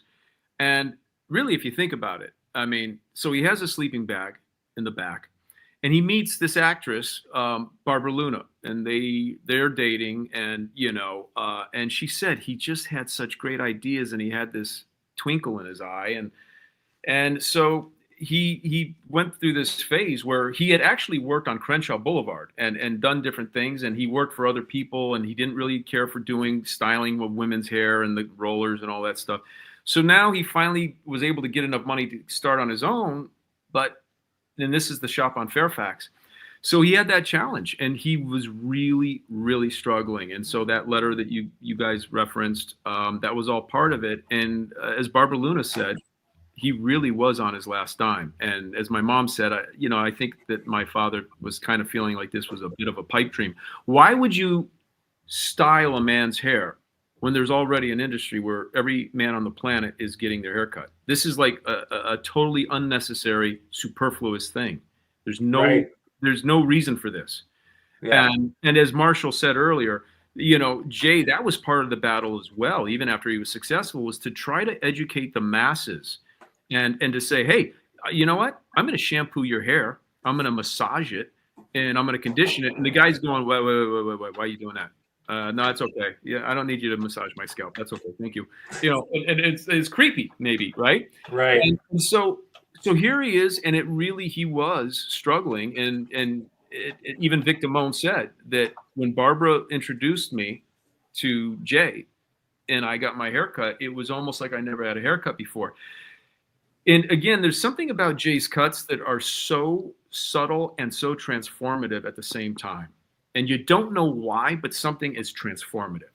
So that was Jay's big, huge break. So Barbara Luna introduces Vic Damone, a big crooner for most people who don't know who he was. He was a great crooner in the 50s and 40s. And so Jay cuts his hair and he gives Jay $100. And that was the equivalent of almost $1,000 today. And Barbara Luna said in the documentary, it was actually funny. She goes, that was the beginning of the monster. Because, Jay knows he can, if I can get paid $1,000 for one haircut, I'm going to do it. So then Damone flies to the Sands, and Jack and Trotter, the head of the Sands, sees Vic Damone and notices immediately something that is transformative. And he says, what did you do? He goes, this guy in West Hollywood cut my hair. So it was that dynamic that Jack and Trotter flew Jay to the Sands to cut his hair. And then it was that dynamic and transformative for Trotter that Sinatra wanted his hair cut. And then Sammy Davis Jr. and Peter Lawford and Joey Bishop. And there's a great picture in the book. And if you guys look at the picture of the Rat Pack, take a look at Dean Martin's hair. He's the only one that Jay didn't cut. Now, the naked eye, most people aren't going to notice the difference. But if you look at it, even Joey Bishop, who had very difficult hair, highly receding, but he framed it in a way that it looked like he was not almost completely bald. Peter Lawford's hair is completely framed beautifully to his face. Sinatra, now we can say, had some pieces going on, and Jay was able to make him look like he had a full head of hair. Sammy Davis the shape of it was really framed, but because it's a black and white photo, and I forget who's standing behind him, you can't see the outline of his hair as well. But Dean Martin's hair, a clump of hair sticking off on the side, and just it's like a small, subtle thing. But when Jay became the entire Rat Pack's personal stylist, he was in. And then Marshall and I, we did a ton of research on trying to figure out, did in fact Jay, because Kirk Douglas hired Jay to do the Spartacus cut. And so again, that's a fascinating story in itself. But so once Jay broke into that, he had the film industry and the music industry, and it exploded. So but he landed in Los Angeles in '55, literally with just clothes and a sleeping bag, and by '59, towards the end, he made his break, and that is when things changed. And we can go from there. Hey, 4 years of living on the margin is a long time. Yeah. Good point. It's such a musician or like starving actor way to come up. Yeah. It's a Hollywood story, just with a different spin on it. Mm-hmm. With the hair. Oh, sorry. I Go ahead, appreciated Danny. in the book where you talked about the bronzed boots so that he wouldn't forget where he came from. Yeah. Do you still have that, Anthony? Oh yeah, we have everything. Our family keeps everything. I used to wear his ring all the time and his bracelet. Now my father's ring and bracelet I used to wear, but they're made of gold, and Jay's was made of silver and a black sapphire. And when things got a little hairy out in West Hollywood, there's no way I was giving that up. So I didn't want to put myself in a situation where I would lose my life. Those things are in a very safe place. And it reminded me, if you guys believe in kind of spiritual, maybe not ghost things, but something very. Oh, you bet I do.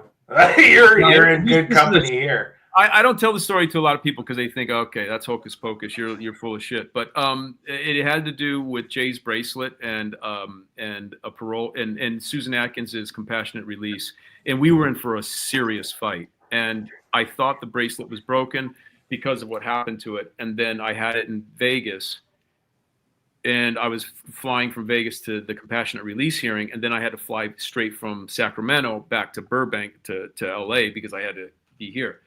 But anyway, I don't know if you want to tell that story now, or if we should get into focus. I want to hear it. I want to hear the story. You want to hear the story? Yeah, let's hear the story. All right.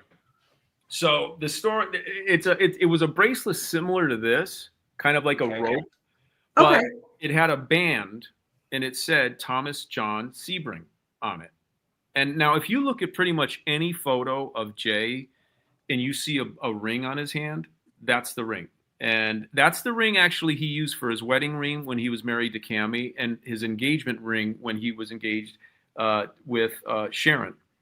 And so they didn't have to spend money on it. And so he would put it on his left. When he was in a relationship with them, it was on his left finger. Otherwise, it was on his right finger. So I always wore it on my right hand. So one day I'm at the gym and I'm doing stuff, and I get in the shower. I'm back in the shower at my house, and the bracelet's gone. And so I go, holy shit, I lost the bracelet. So I'm like horrified. So then I get out of the shower. I called, it was 24-hour fitness on Vine and Sunset. I'm like, do you have a bracelet there? I don't know. So I shoot over there and I go, they have the bracelet. And I'm like, holy crap, they have the bracelet. What had happened was where the rope part of it connected to the band broke. It wore thin and it fell.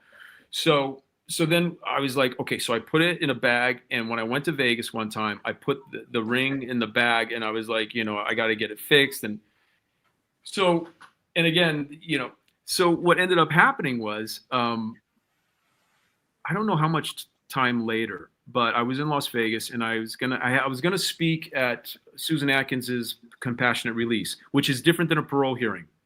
The difference is, in an impact statement, you can speak as long as you want, within reason. But in this situation, you have all 12 deputy commissioners, parole commissioners hearing, And there was 2 cases before us, and it's usually, intense situations where the inmate or the killer is asking to be released for compassionate reasons. And she had a brain tumor. So I was informed by the DA's office that there would be upwards of 35 people speaking on her behalf, family members, people who didn't know her, people flying in from all over the nation. And there was myself and a woman named Pam Turner, who is, I'm pretty sure, was Sharon Tate's cousin. And then there was a team of DAs. So I was also informed that when you speak, you have 5 minutes and you are cut off. The mic is cut off. So as soon as you say your name or as soon as you start speaking, there's all these commissioners up on their, it's not like a perch, but it's kind of like what you would picture in court almost. There's a big red clock with the red digital 5 semicolon zeros, and then it ticks down. Well, first of all, I heard Stephen Atkins talk about what it was like to be Susan Atkins's brother in growing up in California, and it broke my heart. He was shaking. He said that he was beaten up, that he was the brother of everybody called him brother of a monster. Broke my heart. Her nieces spoke. They broke my heart. But in the preparation for this, I had to write everything I had to write, and I had to get through it. Now, there's been times where I lose it at a parole hearing, and it's one of these numbers. Excuse me. Okay. And it's like, and you're going to spend 30 seconds, maybe a minute, trying to get your composure back. It's and by the way, the worst thing you can do is try not to do it. You might as well just do it, and then you'll. So I'm aware that I might get very emotional. So I wrote what I had to write, and I literally read it out loud and timed myself. And it came in from 4 minutes and 55 seconds to 4 minutes and 57 seconds. So there's no room for me to get emotional, and no room. And everything I had to say, I felt I had to say. So, and anything short was a failure.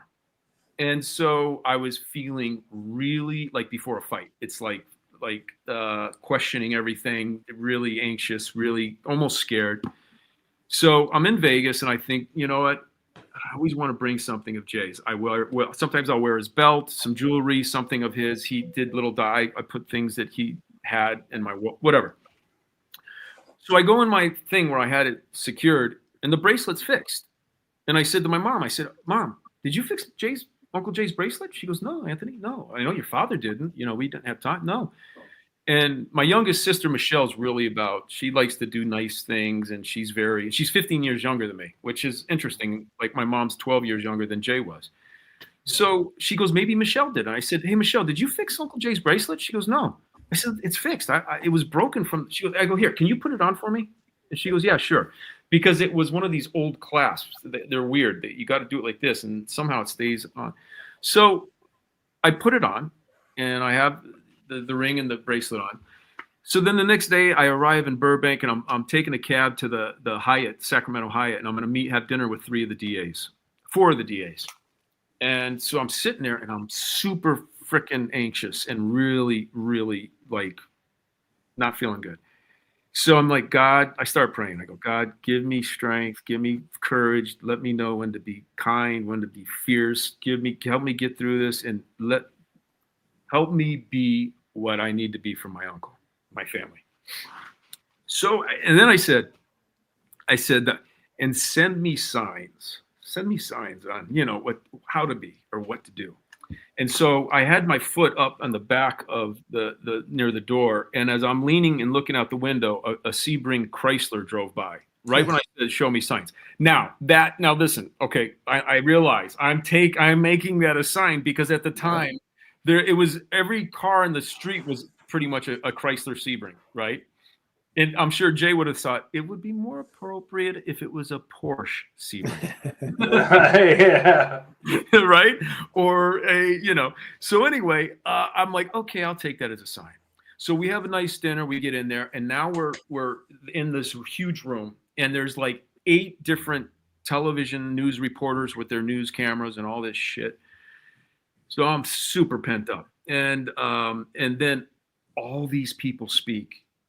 all of them. And her husband, attorney, was saying how it was saved the state millions of dollars just to let her out. And, she's harmless. She had her leg amputated and blah, blah, blah, blah, blah. And then I was like, shit. So I get up and I got through it and I spoke in exactly the manner that I had aspired to. And I finished everything I had to say. But, when you do these things, especially when you do them a lot, when there's been times where I'm struggling, I'm like confused or emotionally distraught. And I don't convey it in the same quality that Jay and all the victims and all of our families deserve. And I'm very hard on myself with that. But usually I do it really good. No, but no, after about 30, 25 parole hearings, but it's passion. It's about all of us, and we're all together fighting for something much larger and justice and for all the victims. And when I sat down, the DA hits me in the leg. He goes, "That's the best impact statement I've heard in my entire career." And I said, "Oh, get out of here. Thanks." And he goes, "No." He goes, "Really?" And then Paul Terrill, the other DA, John Ruiz said that, and Patrick Secura was there, who was a phenomenal district attorney that helped us in the parole hearings after Stephen K. And Donna Leewitz was after that. And then Paul Terrill says to me, he goes, "I'm buying you lunch." Now we're still in there. And I said, he goes, "That was fantastic." And I said, "I'm an expensive date." And he says, "That's okay." And I said, "And I drink like a fish." And he goes, "That's okay." So as we're leaving, a very tall, good-looking, a black guy, African-American man, comes up to me. And he says, I hope this isn't going all down this. No, it's fine. No. Go for it, man. It's, but he walked up to me and he said, "I'm not supposed to do this. I'm a member of the media and the press." He said, "But when I was listening to everybody talk, I was thinking, yeah, why shouldn't she be released? I really felt she should be released, and it made sense." He said, "But then you spoke." And he said, "It was all over." He goes, "It changed the whole thing." So, and it touched me. And I said, "Thank you, man. Thank you for saying that to me." And so ironically, when at some of these other parole hearings with Watson, because he was up north at Mule Creek State Prison, he was in the camera crew then, and years later, and it's like, "Hey, how you doing? Hey, how you doing?" It's weird how. So anyway, the day goes on, and we're up in the executive suite of the Sacramento Hyatt, and the DAs are waiting. We get a call. It's a unanimous denial. And John Ruiz and Pat Secura. Pat says, "Congratulations, everyone." He says, "Let's go down and have a congratulatory drink." And I said, "Sounds good." Because Pat was going to LA. I was going to Burbank. John Ruiz was going to Riverside. So anyway, we're waiting for Pat, and I'm leaning in the booth with my right hand, and I'm leaning like this. And I got a Chopin Rocks with some olives, and John got a beer, and I don't know what Pat got. So finally, we're all seated there, and I think it was Pat or John, it was one of them, that said, "Here's to a job well done." And I leaned up and I reached for my Chopin Rocks, and Jay's bracelet fell off. And I went, "Hey, hold on, you guys, hold on.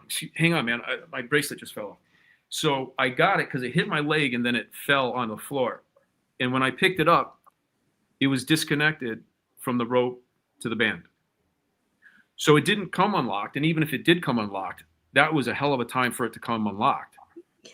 But the fact that that rope and the snaggle part of the actual band with his name, that it would fall off after wearing it for almost 24 hours straight, and it falls off once one of the DAs said, "Here's to a job well done," and I was reaching for my glass and it fell off.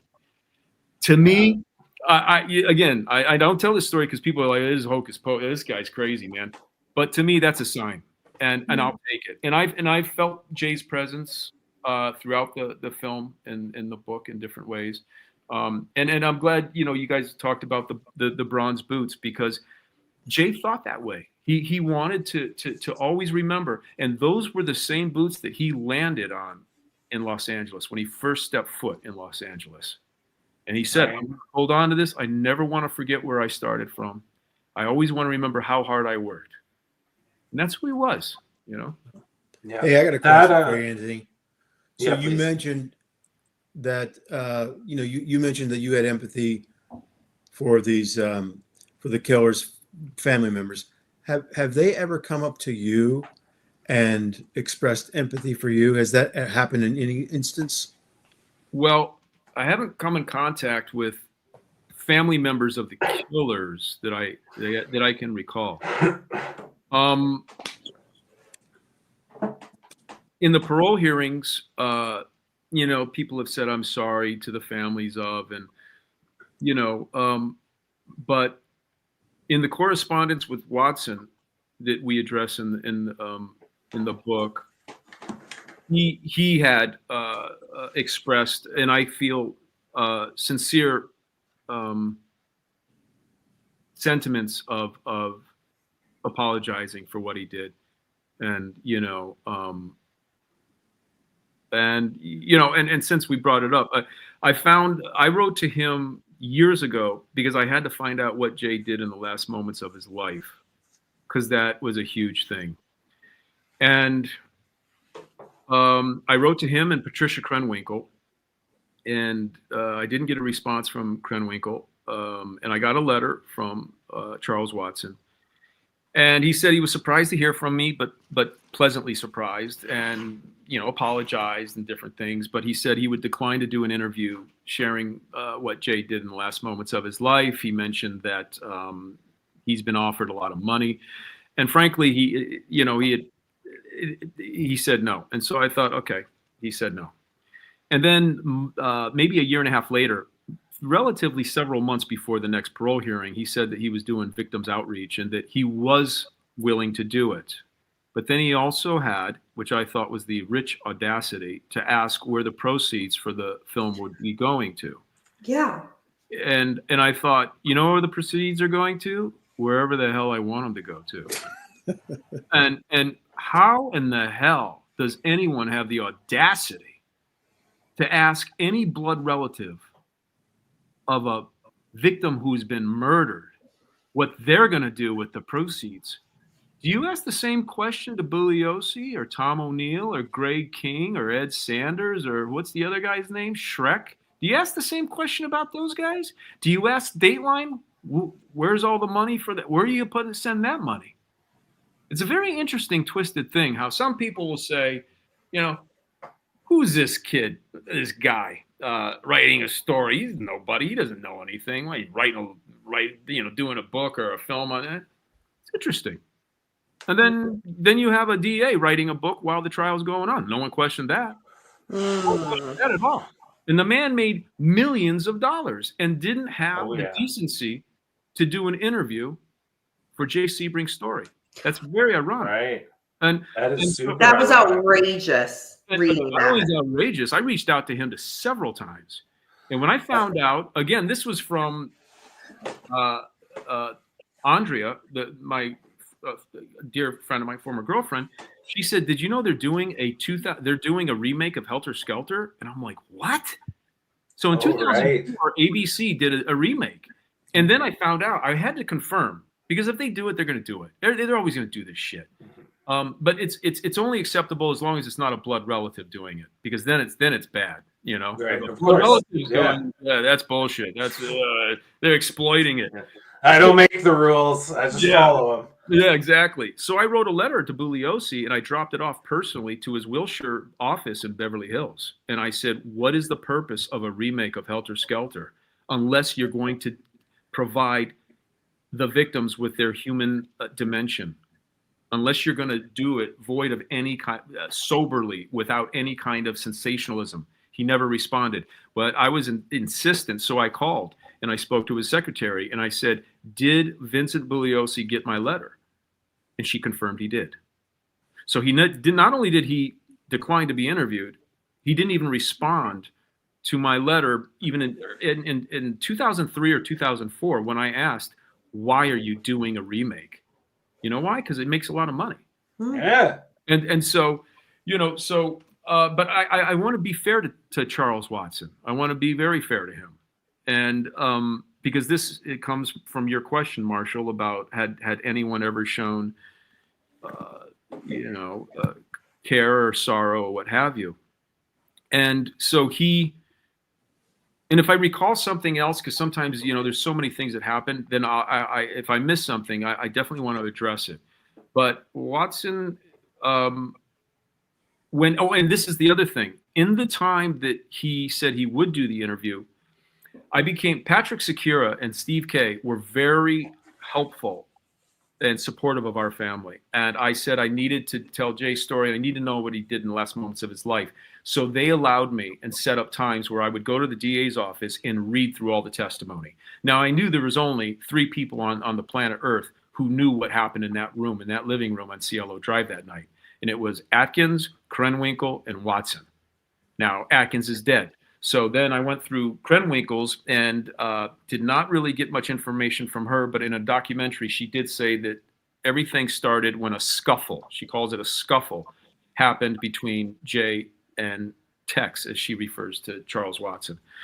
So, but then I got the evidence, and I got the psych report from Watson, and I got Susan Atkins's corroboration of it, and I found out what Jay did in the last moments of his life that was mind-boggling.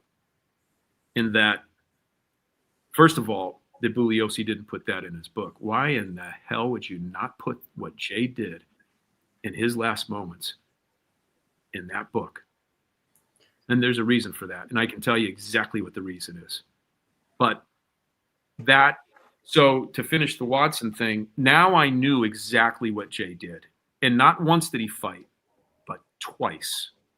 So first of all, that was another, like, people say, what'd you learn? I learned I can't believe that no one reported what Jay did. Definitively, aggressively, physically trying to fight a man twice his size, armed with a gun and a bayonet, amidst 2 other people with hunting knives. And he almost got him. But Susan Atkins warned him because Watson had his back. We can get into that later or whatever. Well, I was going to say, so there's a lot to that in kind of breaking down and like the bullshit narrative that has been out for so long. Mm-hmm. That I know we're just coming up on 2 hours now. We will be. Time flies. It does. Flies. There's so much to discuss, though, and I don't want to rush things. I just say though, yeah, and but I will say that Watson, when in the research for this book, there were some other definitive things that we needed to know, that I needed to know, and he was forthright, he was contrite, he asked for forgiveness, and that was different. And I got to be fair with things, and so so we can discuss forgiveness and all that. But anyway, I wanted to finish that and not forget that. Yeah, but you know what? I have a theory on that, and that is, I think he now knows he's going to be dying in prison, and I think he's probably reached a point where he's accepted that, and was probably true to you in that letter or that email for the very first time. I think the others, they've got a shot. I mean. Oh, more than a shot. Yeah. So, not because of what they've done, but because of what's happening with legislation and the movement within CDCR and the state of California and the Board of Parole Hearings. And that's a whole nother thing that we'll get into. Right. Yeah. The one thing I wanted to just touch on, because we're talking about it, is you had explained that to me, like when I was reading the book, about that the conversations you'd had with Watson, and the way you'd explained it to me was really interesting, because you'd said to me, and it probably came across on here, but I just want to make sure that it really comes across, because it was really interesting to me, was that you talked to him multiple times, and the last time you talked to him was significantly different than the rest of the times you talked to him. Yeah. Like there was and you had mentioned Patricia Krenwinkel in her parole hearings to contrast that, where you said you felt like, in looking at how Watson was to you in his last letter, the change between there to Krenwinkel, who you don't think has changed like a lick, right? No, I feel that the women actually in particular are the most damaged and the most sociopathic. They're the most narcissistic. And I think that showed in and not only in their behavior in the trials, but through their statements of complete lack of insight throughout their parole hearings. It's glaring. And then when we get into that, I will read you some of the things that these people have said. And it's because they're allowed to. And they're being told they're victims. And the BPH has actually launched an investigation that determined that these women were actually domestic partner abuse victims. So now they can say they're victims. And they always say, well, I take responsibility, but if it weren't for Manson, Yeah. I wouldn't have done it. Right. If it wasn't the drugs, if my mother didn't force me to have an abortion, if they weren't alcoholics, I wouldn't have done it. It's bullshit. Right. Yeah. So at this point, because we had said we were going to let people ask some questions. This is a good time, isn't it, Danny? Yeah, so there are, one, I did get don't cut him off. We will get back to this, I promise. Yeah, there will be a part 2. There will be a part here 2. At the start. So Clifford had asked earlier,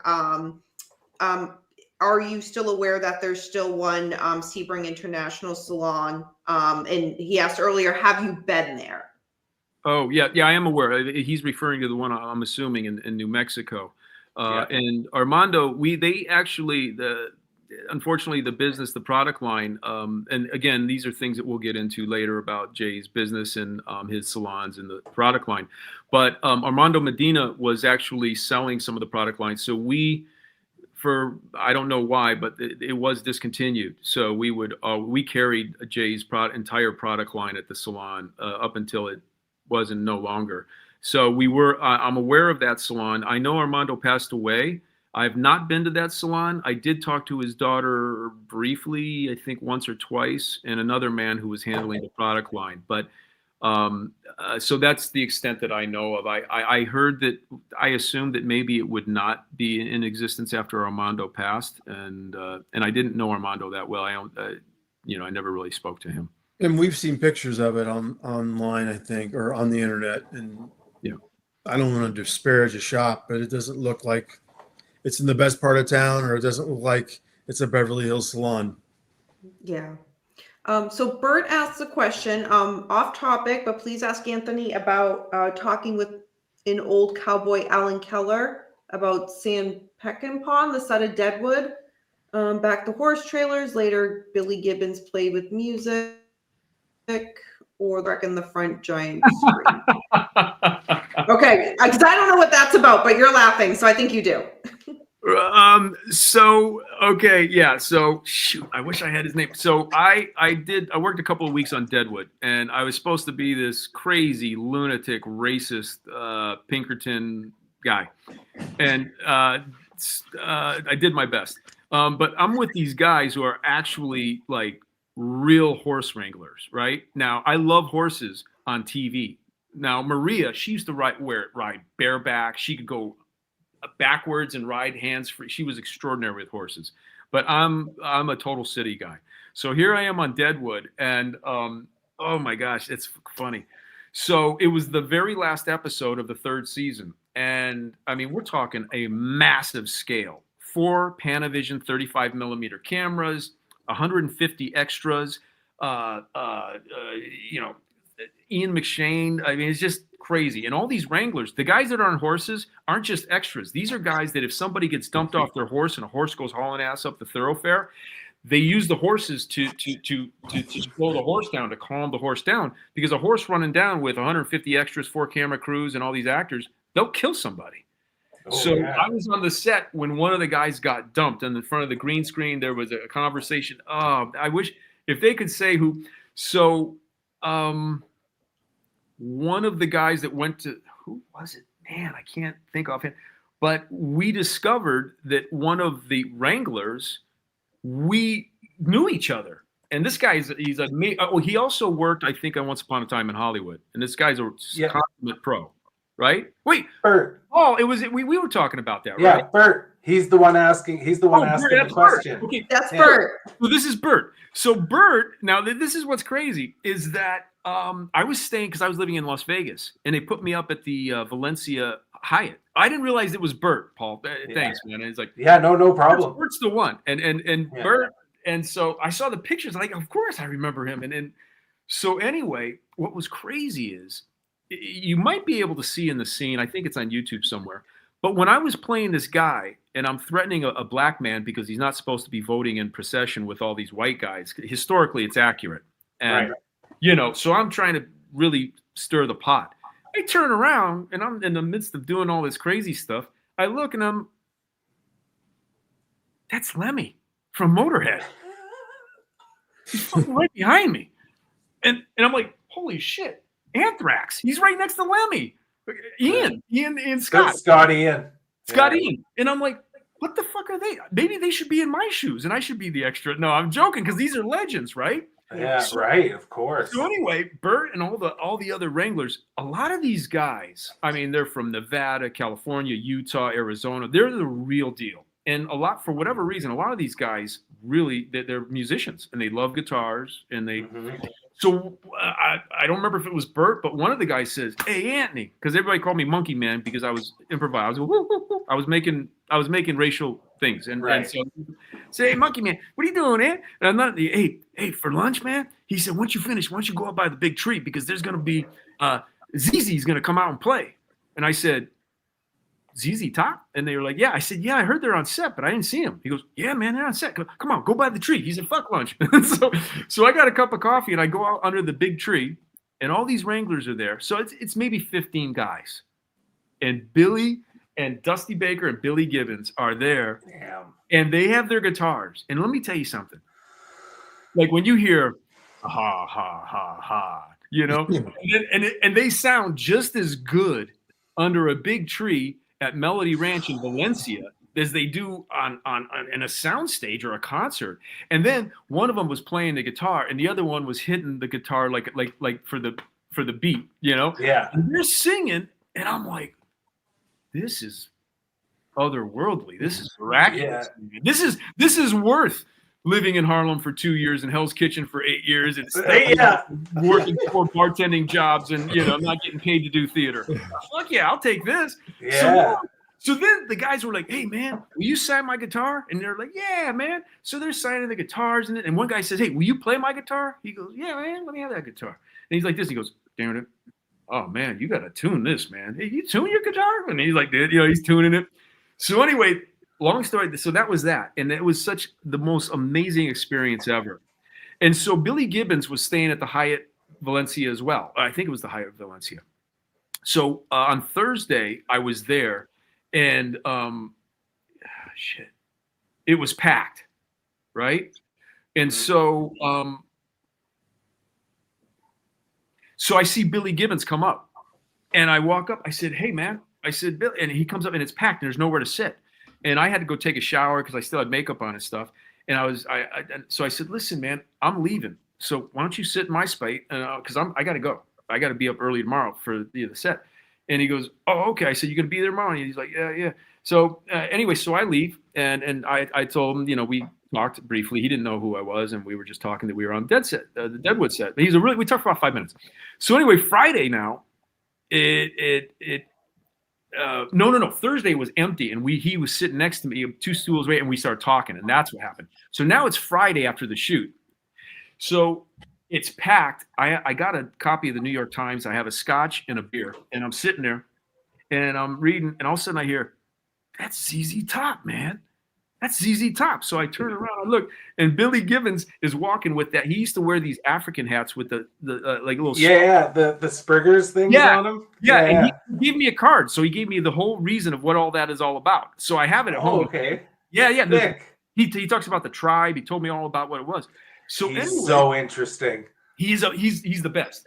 So I hear him go, hey man, that's ZZ. So I close out my tab, right? And he was going this way around the bar, and it's because it's a Friday afternoon. It's packed, and this is when I gave him my seat because I was going to meet some friends for dinner, and I had a shower. So all of a sudden, I sign my thing, and I stand up and I turn, and Billy's walking right up at me, and he goes, "Hey, man," and I'm like, "Hey," because I thought he was sitting across the bar, and So he comes up to me and goes, "Hey, man," and I go, "Hey, what are you doing?" And he goes, "We're talking," and so I said, "Hey, listen, I signed out. Take my seat. It's packed." And we're talking, and he says to me, he goes, "Oh yeah, where you going?" And I said, "I'm gonna go have dinner. I gotta go. I gotta get in the shower, man. I got shit on my face." And then I said, I want to tell you something. I've always been a huge fan of you, always. And I said, but when I saw the way you treated everyone on the set, when you were playing and you were playing people's guitars and how gracious you were and generous and so cool. I said, do you know you made so many people's year by how you treated them? I said, man, I'm just as much a fan of you as an artist as I am. No, I said as a man, as I am of you as an artist. And he goes, oh man, well, takes one to know one. That sounds just like him.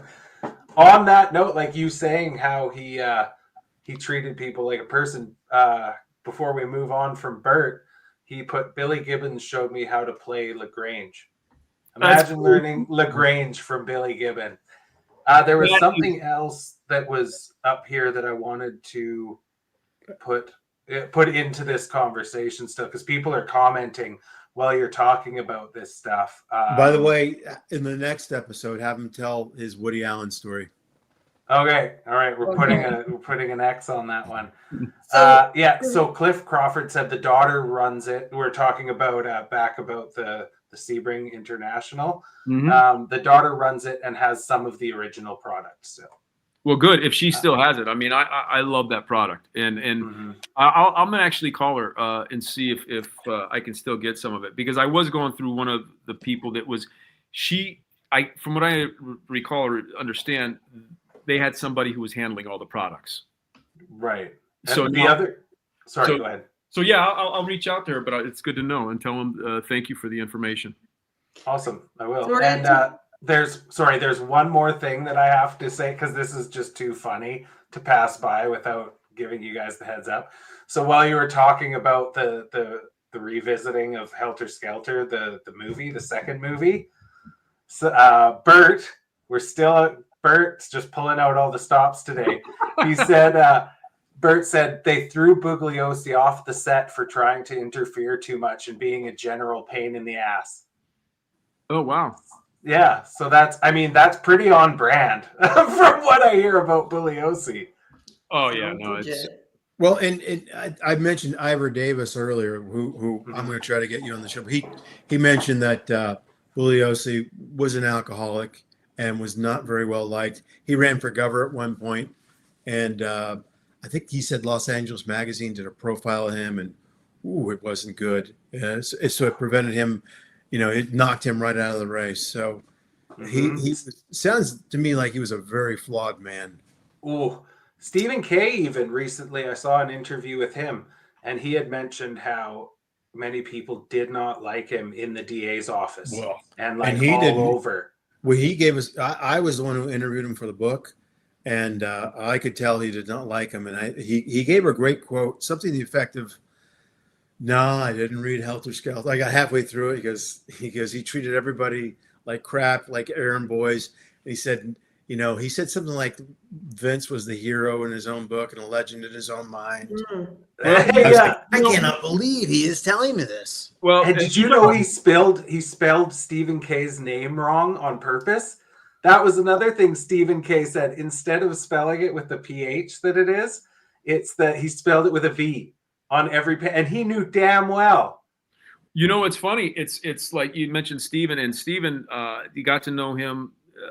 I was honored actually in these parole hearings, and I interviewed him for the film, and he said that Bugliosi had Kurt Gentry sitting in the front of the court, and they were writing the book as the trial was going on. Yeah. And what you said, Marshall, about that Steve said he was his own hero. That's what I wanted to say is, why would they refer to the Helter Skelter as the largest grossing best-selling novel, true crime novel of all time. Yeah. Still of all time, right? So why wouldn't, if he's going to be so detailed, why would he have so many inaccuracies about Jay in his little psychological thing, analyses of Jay? And by the way, that book is upwards of 700 pages, I think, and only 25 to 30 are devoted, if you could say devoted, to the victims. What does that tell you already?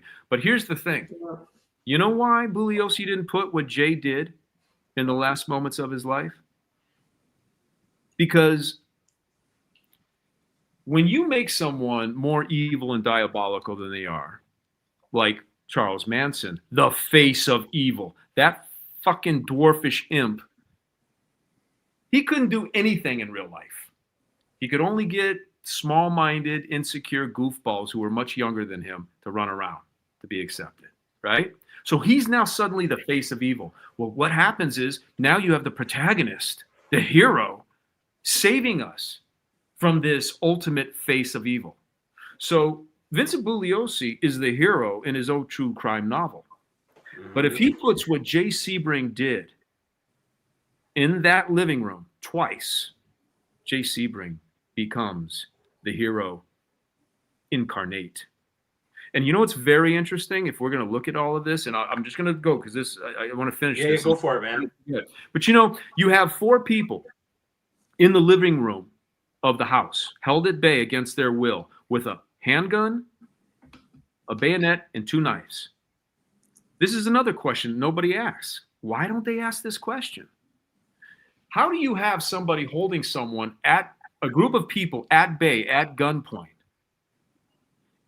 How is it that they're all in the living room and yet they're all murdered in such a widespread crime scene? It's completely spread out. How in the hell did that happen? There's a reason for that. Because somebody else didn't go along with the plan. So when Dre tried to punch Watson in the back of his head and he gets shot through the armpit, that was a lethal blow already because he was bleeding through his lungs. He collapsed and everyone, understandably so, assumed Jay was dead. So we know from the testimony that they were to go in there and kill the victim systematically in the most gruesome, horrific, terrifying way. So that is what was going to happen when they got them and told them it's about money and blah, blah, blah, blah, blah, to try to restore the order to systematically kill them in the most gruesome way. So Jay suddenly struggles to get back on his feet. So the man with the gun charges, runs over to Jay, and repeatedly kicks Jay in the face with his steel-toed boots and stabs him in the back. With the gunman trained and focusing all his attention on Jay Sebring, that is what allowed Wojtek Frykowski to run through the front door and Abigail Folger to run through the hallway, past her bedroom, through Sharon's bedroom, through the back door to try to escape. And you know what? If they had a little more time, I think they could have escaped. Maybe if Abigail jumped in, through the bushes and hid or something. But sadly, tragically, they couldn't. But you know what? Bugliosi didn't put that in his fucking book. He couldn't put anything good about anybody. When you look at the way that he wrote about the investigators on the thing, and then when you hear from Stephen Kay in that same interview, he said that Bugliosi would go to the investigators of the case and be like, "Hey, go get me some yellow line paper and a pen." Yeah. Just like this is my gopher. This is like an investigator. Yeah. It's crazy. By the way, I've got that quote that he said about Vince. Okay. He says, it's right at the end. He said, Vince knew all along this case was going to be his meal ticket. And he had this guy, Kurt Gentry, sitting in the courtroom. I thought he was just a reporter. I didn't know he was writing the whole book for Vince. The whole time that Vince was doing the trial, they were writing the book, and Vince saw the dollar signs and everything. Here's the line. To know him, Bugliosi, was not to love him. Narrative. And you get that from every single person. Yeah. There's been like a handful of people who've said he was helpful for a bit, like if they're doing interviews, but I've never heard anybody like charge that man with being a nice, selfless fella. That's for sure. But it's funny. Like he's worked and talked to all kinds of people. And I'm getting the sense of who you're referencing as well, in addition, Paul. And it's like every network, he's talked to everybody. Potential. Why wouldn't he sit down with me? And I'm not saying this in a grandiose way like me. No, right. No. Not at all. But it's because he can't do the same thing with you as he can with everybody else, right? Even on the killer's side of things. Because you're one of the victims, and if he comes across like an arrogant asshole to you, Well, Like no, that. I think it's more than that. And I don't It's- mean to. I'm sorry, Paul. I don't mean to. No, not at all. No, please. Here's what it is. This shows cognition that what he wrote was false about Jay, because he's going to be confronted by somebody who knows the truth. Yep. Mhm. When you write that it was rumored he was a black belt in karate, and then in parentheses when he in fact only took a couple of lessons from Bruce Lee, Jay trained extensively with Ed Parker in karate, and extensively all the way through till his death with Bruce Lee. So what he wrote is completely diametrically the opposite. And that's just one example. When he writes that he was compensating with great clothes and driving sports cars and dating beautiful women, that sounds like a very secure guy, if you ask me. Compensating for what? Like he's got everything. It doesn't sound like he's an insecure guy, like hiding something or trying to overcompensate anything. And that you have Greg King regurgitating the same shit. He knows that he maligned Jay. Now, of course I would have asked him, and I wouldn't have gotten to that stuff until the end of the interview, but I would have asked the historical context of this, of that. Tell us about this and LA crime and that. Yeah, tell us all of that. Now we're going to talk about Jay. Where did you hear this? By the way, I spoke to Kurt Gentry when he was living in the Pacific Northwest. I said, You did? yes, I did. And Okay. To interview him, but and then he said he wouldn't be a good person to interview because all the stuff that was written about Jay, he didn't write. Oh, Sounds like a cop out. Yeah, it could be Maybe. a cop out, but then he died, but I mean, it could be a cop out, but see again, Vince and Peter Connect, who knew Vince very well, said that Vince didn't know the single life that Jay and I had. I mean, these were guys who really enjoyed life, and I know this sounds weird because somebody said this to me when I was early on. They said, I think it was Cammy, Jay's wife, but when they read this, they said, I think he was jealous of Jay. Like that he would, and I was like, why would he be jealous of Jay? Well, Jay lived the life that as Steve McQueen said at Jay's funeral, most men fantasize about their dreams. Jay lived his dreams, and Jay could do that. Yeah.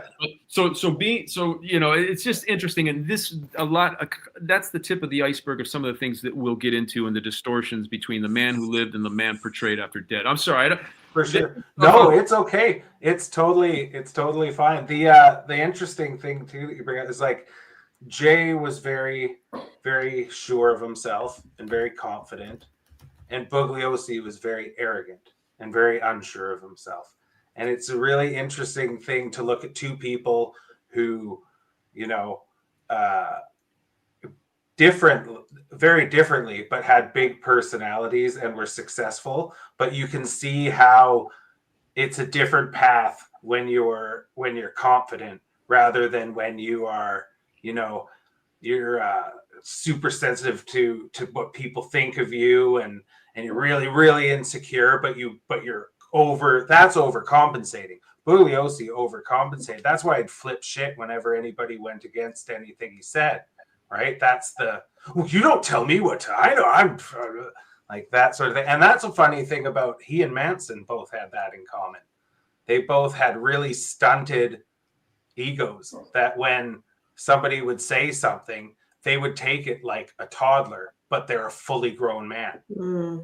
But they're a fully grown man. And so whatever comes along with that, like Bugliosi, there's all that stuff that was written in the story about him, about the milkman and about the lady that he had a baby with outside of his marriage, or that he didn't have a baby with. She got pregnant, and then he beat her up and did all this stuff, all these horrible, insecure things. Yet he's portraying himself as the white knight of justice that does everything right, and all these people are horrible except for me, and look at me stand on my grandstand, But it's funny when you mention all that stuff, because every time I've read any of those things or done some investigation, I still sometimes have to say, I don't know, man, is this somebody writing? So I'm not questioning what you're saying, Paul, because but again, because of the way I've seen Jay and all the victims to varying degrees, how they were treated.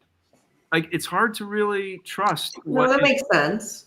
Yeah, That makes I mean, sense. and I'm not saying he didn't do those things. Maybe he did. There's police stuff. Everything. I think that was the stuff. That stuff in the was Los all. Angeles. There's a paper trail. Yeah, I think that was the stuff that was in the Los Angeles magazine that derailed his governor bid.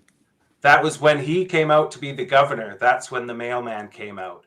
And after the milkman. That was the DA. And then the governor was when the mistress came out. And the thing is that, and I think O'Neill found some of this stuff too, speaking of which, there was a book written before that in it was all of the paperwork, all of the like transcripts, all the stuff to do with all those things that Bugliosi did. The thing that O'Neill found was the audio of the mistress who was telling about how Bugliosi was there telling her to call and say that he didn't knock her up. She phoned in a false claim and all this stuff. Then the cops showed up while he was there with his assistant, even though he was trying to tell her not to. Like, talk about the pot calling the kettle black with that fella. Yeah. Sorry, I get rambling sometimes. No, so we have 2 more questions that I will get to, and then we'll wind things up for tonight. And because there's so much more to get to next time. So one of the last 2 questions was, what was the from Zach from Campbell SSC Productions? What was the relationship like between Jay and Sharon after they broke up? It's almost like I want to say, read the book. It's astounding. It's no, and I like the question, and I think it's a good question, and I'm not dismissing it at all. And I think it's an important question, and the very fact that they were in the same room that night, we'll never know why. There's going to be certain things that are always going to be an enigma with regard to these events. And maybe it's like that with all events, except this one is so notorious and so historic and so scrutinized that, but they were very close. And I think that I'll tell you a story that I think will really answer that question. And since you brought up Tom O'Neill, Paul, several years, about 20 years, I don't know how many years ago, my mother received a call at a business from someone wanting to talk to Jay Sebring's sister about an article or a writer or some sort. So my mom is very private. Our family's very private. And I was living in New York at the time. So she says, I don't know, what this is about. So I left a message and I responded. And it was this writer, Tom O'Neill. And he left a message on my machine. And so I played it for my mom. And he said essentially that he was doing something that was going to look into these murders, but it was really focused more on the victims. And also, I think he actually said focus more on Jay and Sharon, or Sharon and Jay, or whatever. But it was something, he definitely said more on the victims. So he was smart in how he spoke. And my mom agreed to talk with him at the Hard Rock coffee shop, and I was there. And he asked to record her, and she said no. And so he put the recorder away. And he started off saying that heard nothing but great things about Jay. That was okay, thank you. And we talked. And my mom, and we'll get into this another time, shared a lot of information in this interview. But at a certain point towards the end, Tom, it almost felt like he was getting to what he was wanting to get to. And he said, 2 of Sharon's friends said that Sharon was complaining about Roman and some things and blah, blah, blah, and maybe things weren't quite so. And so copacetic, I don't remember the words, but essentially saying, are you aware of any plans or anything that Jay and Sharon may or have had or anything? And my mother said, I can tell you what I know. I know that my brother and Sharon were very close on many levels. And whatever plans they may or may have not had, we'll never know. because they were snuffed out before the prime of their lives. That's what I know. And that's in the book, and that's verbatim because I remember it. It's etched in my mind.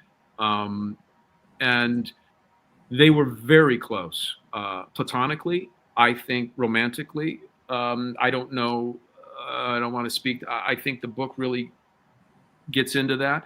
And not just from Marshall and I's research, but through the people who knew them, through the people who were there. And there are people that have differing opinions, but I found that there was a few more that had a particular opinion.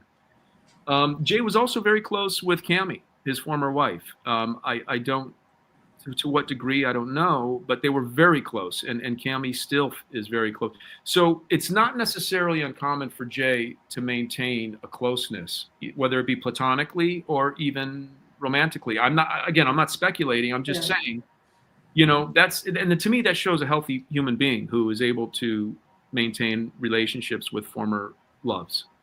But to answer that, Jay and Sharon definitely shared a special bond on several levels. All right, I have a question here for Danny, though. You've seen the picture in the book where the very famous picture of Jay and Sharon. He's in the bathing suit. She's in the bathing suit a week before their deaths. As a woman, how did that photo hit you?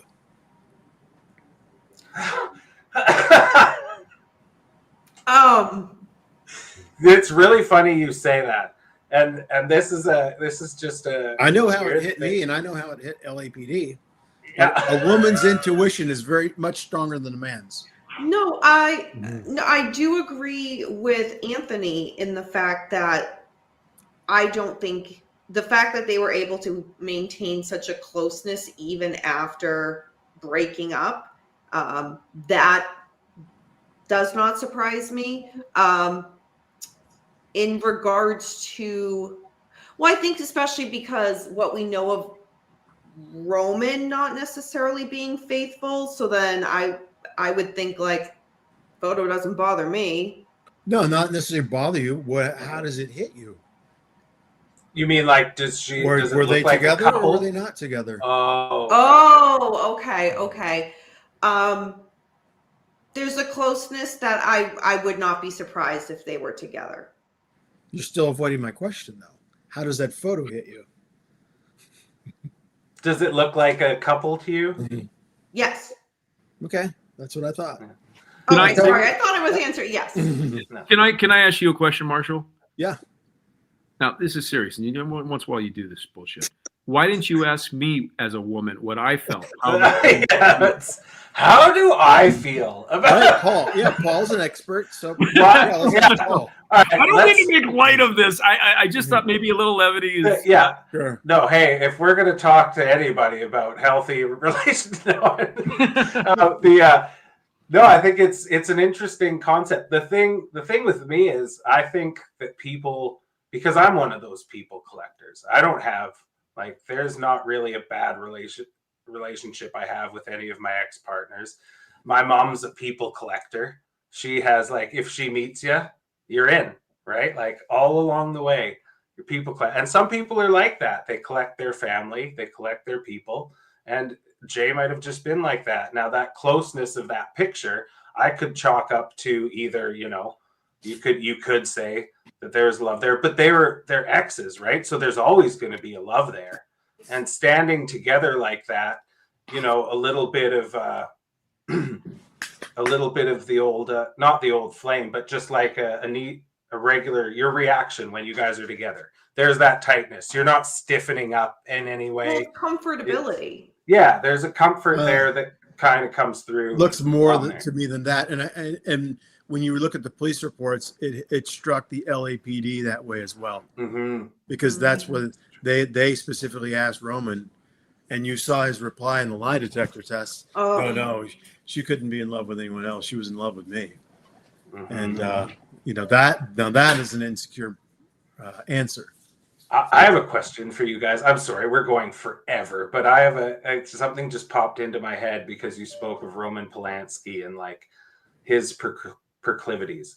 So a long time ago I think it was on Howard Stern, Quentin Tarantino was talking about Roman Polanski, and one of the women that he had assaulted, I guess, for lack of a better word. And he had said, and this is what kind of rubbed me the wrong way about Quentin Tarantino.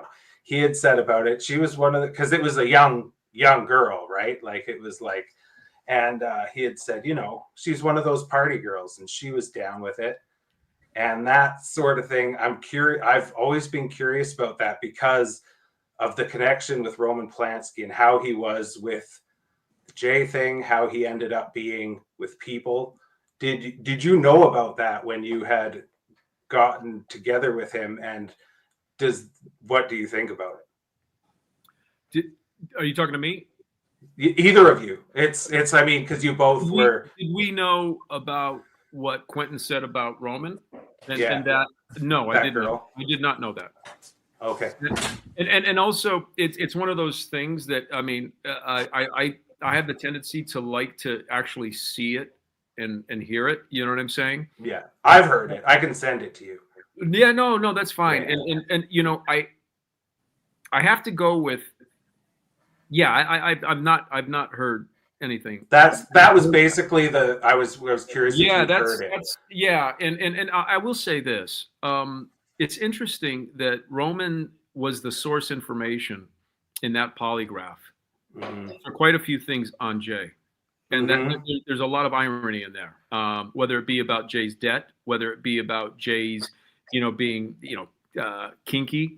And what's interesting, when I spoke to Johnny Bishop, the editor and producer of the film, we used that quote, and I said, when we bring those words up, I want you to bring down. Although I know Sharon told me he asked to tie her up once to the bed. I said, bring down all the words, but leave the word once up a little longer. He didn't say that Sharon asked to tie her up all the time, or he did all the time. He said once. And that was a huge connection for the detectives because of the rope that united them over the beam tied to them. And it's very interesting, too, some of the information that was going to Time Magazine. So there was I'm just saying common sense, there was some leaking going on. Yeah. Oh, and this so much. This ties into the parabolization of everything, right? Mm-hmm.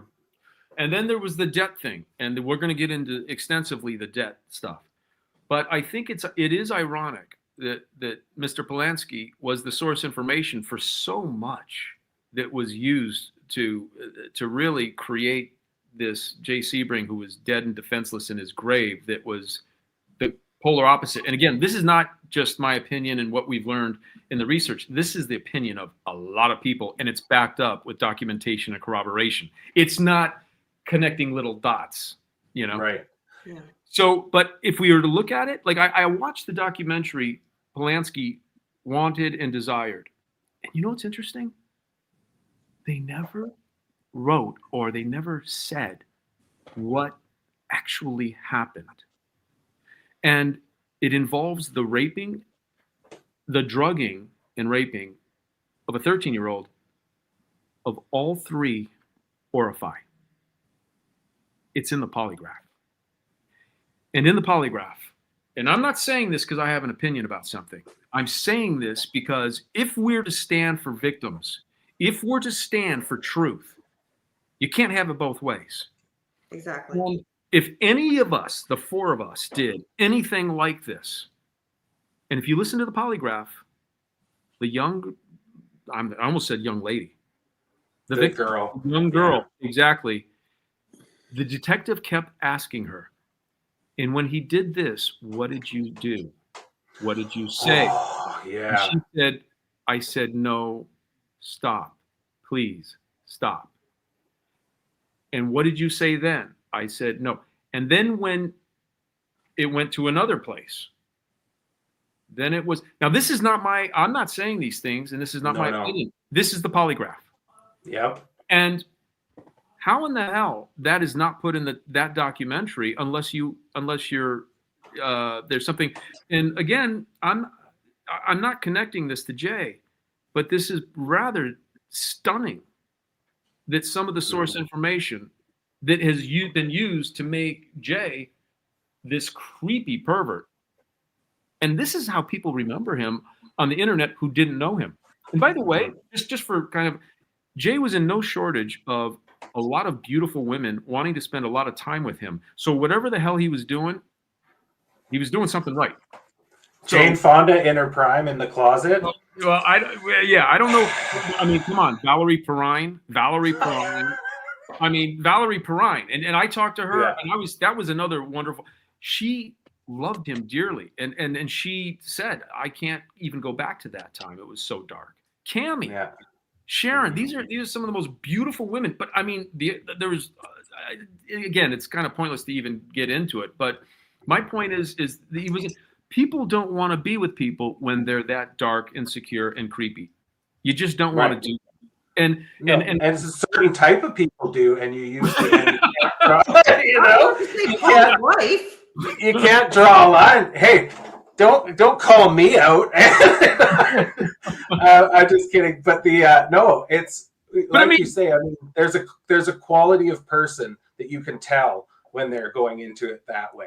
Well, I mean, right? but Jay was. I mean, listen. There are a couple of things that are undeniable.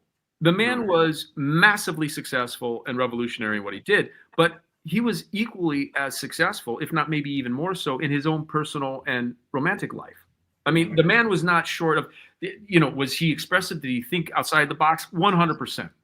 But he was doing things that there's no charges against him. Right. No, there's none of this stuff. There's nothing. Now, again. There's other actresses who have made other allegations with regard to Roman. And again, one of them, so anyway. Still all the way up. And that's the thing too, is it's not like, well, I mean, Jay wasn't around, obviously, but Roman Polanski hasn't changed. He did that one interview. I don't know if it was in the documentary or what it was. And when he started talking about young girls, that was the only time he became animated in the whole thing. Oh, I know that. And I was just like, it's disturbing. I couldn't do it. It was too much. I know we're going off on a bunch of tangents. Right.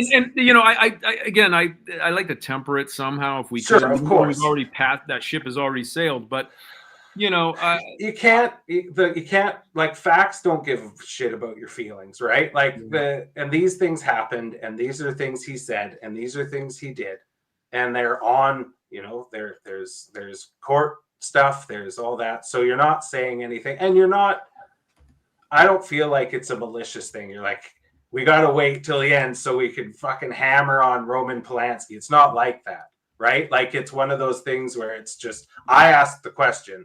So you just lay it on me. That was my one going into it. But it's you did write about it in the book too, that it points to that polygraph that Roman did.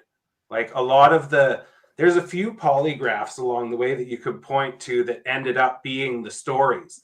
And it turns out that like rumors harden over time and become the real story. Between Roman's and that Reinhardt guitar player guy, you've got the stories, and they were just like, I heard from so and so that this is the way it was, and that's what became the story. I think that's also part of the climate of you have these famous Hollywood people, and I always hate saying famous and celebrities and all that shit, but I mean, you have these people who law enforcement is enamored by. And so they're like, hey, I got the inside scoop and I want to tell you something. And so, and this goes to Dennis Hopper, who truly proved to be a loving man. And when we did the interview, he said something, and I think it had to do with the quote that so many people have referenced, and where he was talking about how, the penis was he was saying some crazy ass shit. They'd fallen into blah, blah, blah, blah, blah. Yes, it was about bestiality and S&M and all this other stuff. He said the cops told him. Right. But maybe the cops did tell him. Here's the thing. Yeah. Because the cops had their ideas from the get-go. First of all, drugs. Second of all, hippies. Did you know that they described Wojtek Frykowski's clothing as hippie garb? Hippie mod garb. Yeah. No, there's nothing hippie-ish about what he was wearing. You know what I'm saying? So there was a judgment. There was already an inclination. They were. So, so now I'm going to say, hey, guys, I got the inside scoop on this. I can tell you this because I know and blah, blah, blah. Well, why wouldn't you repeat it? Well, I wouldn't repeat it if it was one of my dear friends. But I have to say that, Dennis, when we got done, I stuck my hand out and I said, thank you on behalf of Jay and my family. He says, no, man, give me a hug. And he hugged me and he grabbed my head and he kissed me on the cheek. And I said, Johnny, did you get that? I want a picture of Dennis Hopper kissing me on the cheek.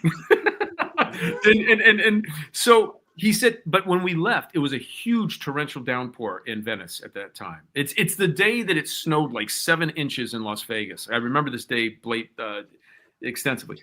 So he said, what you're doing, man, is good. It's good for Jay and it's good for me.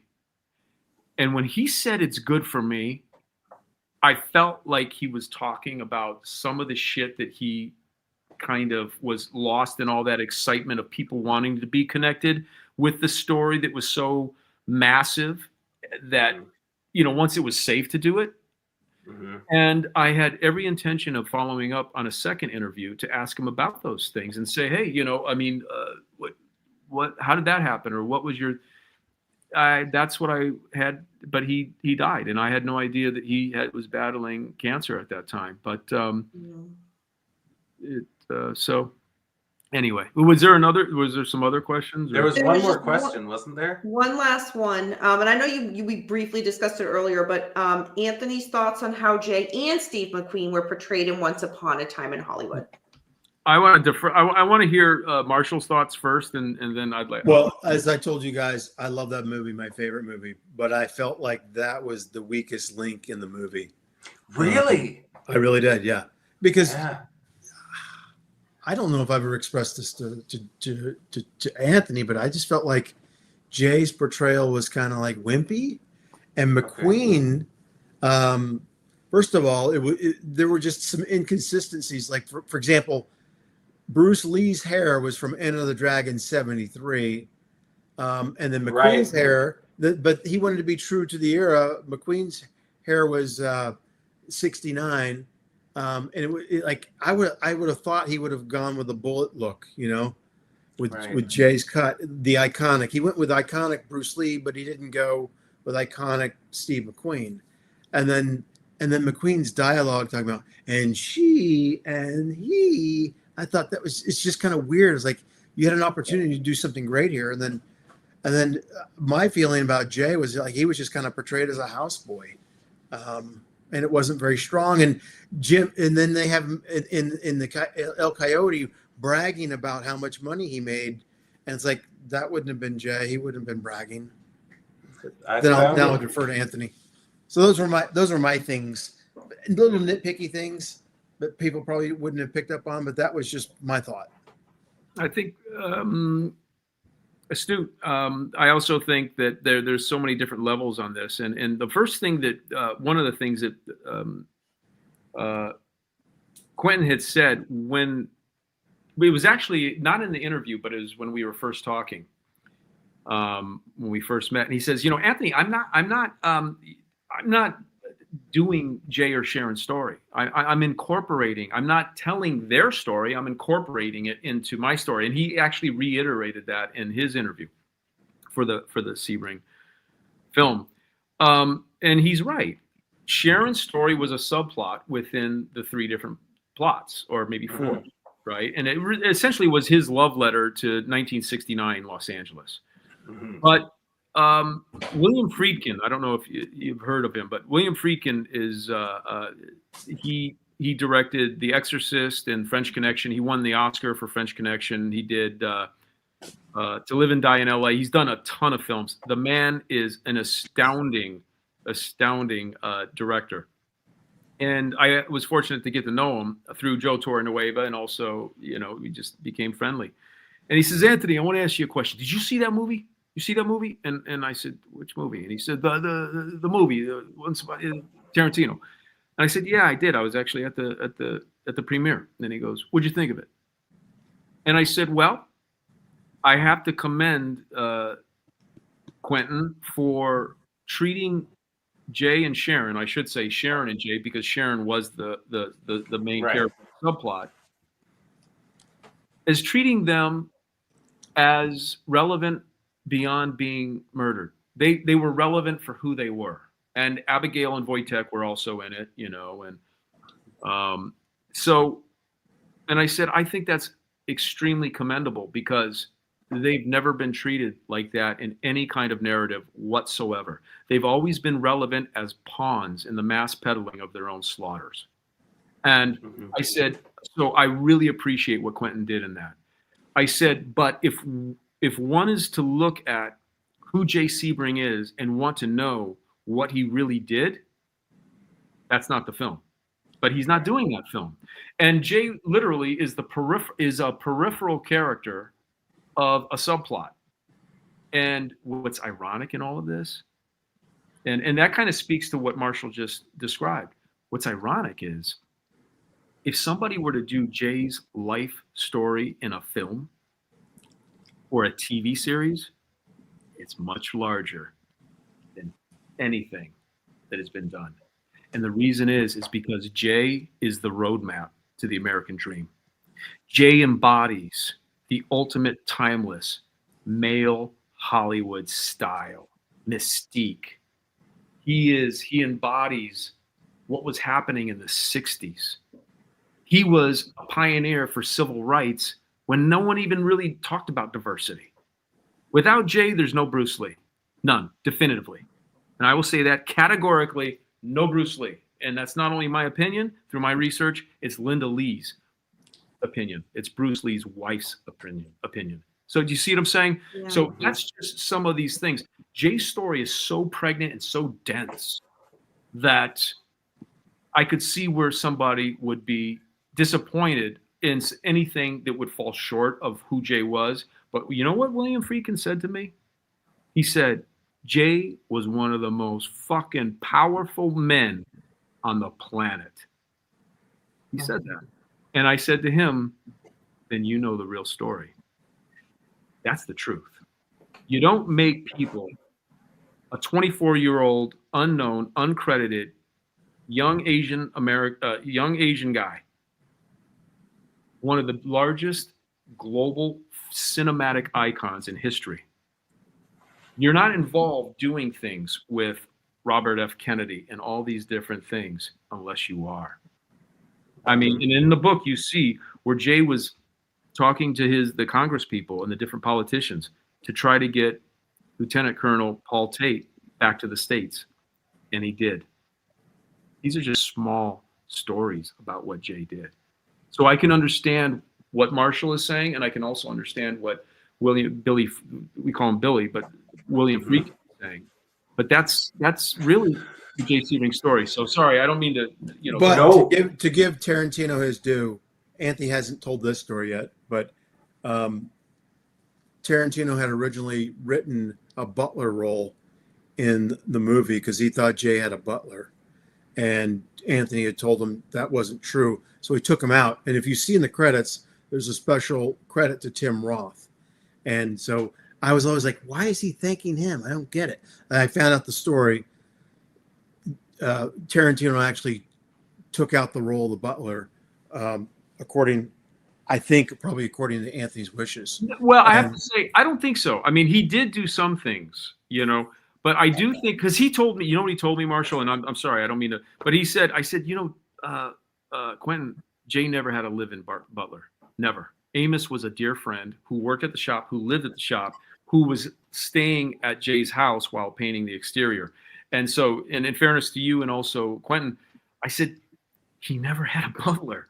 Never. And Quentin said, well, it's kind of interesting. It's dramatic. I'm just, and he was, I get what you're saying, he was like, it's my, and he was kind of, now I think, but you bring up another good point. There were scenes, I don't think there was a lot of scenes at Jay's house. The one was of Jay and Bruce in a montage practicing at Jay's actual house. And But then there was several scenes at the shop that were completely cut out of the film, so I don't know why. But it was a very long film, and so I don't know. I'm just mentioning that. And since I brought up, we'll bring up El Coyote next time, but there's a whole thing about El Coyote and did that actually happen? Did they actually have a meal there? Yeah, and was everybody in Hollywood supposed to be at the house that night too? Let's talk about yes, it was the famous chapter we never wrote. Oh yeah. Just before, because you had brought up Jay's life being like big and a big story and stuff like that. Is it true that Dave Franco was going to do a movie on, or James Franco, or I don't know which Franco is which, but one of them was going to do a movie on Jay Sebring? Yeah, that is what you're saying is accurate. Is it true to what extent? I don't know. But I do know that it was based on a screenplay by Lauren Wilde, who I got to know, and I like Lauren. So Lauren wrote it, and as I understand it, that James Franco was going to direct and play Jay or star as Jay. Okay. But I don't know what happened because I think that was announced at one of the Sundance film festivals. Right. But yeah, that's accurate. What you're saying is accurate, but I don't know the logistics, and I haven't talked to Lauren in quite some time, but I don't know what happened or didn't happen. Okay. In regard to that. Yeah, I didn't know if it was something where they'd reached out to you guys as well, because it was about Jay. Mm-hmm. Well, if anything's about Jay, and it's going to be about Jay, they come calling.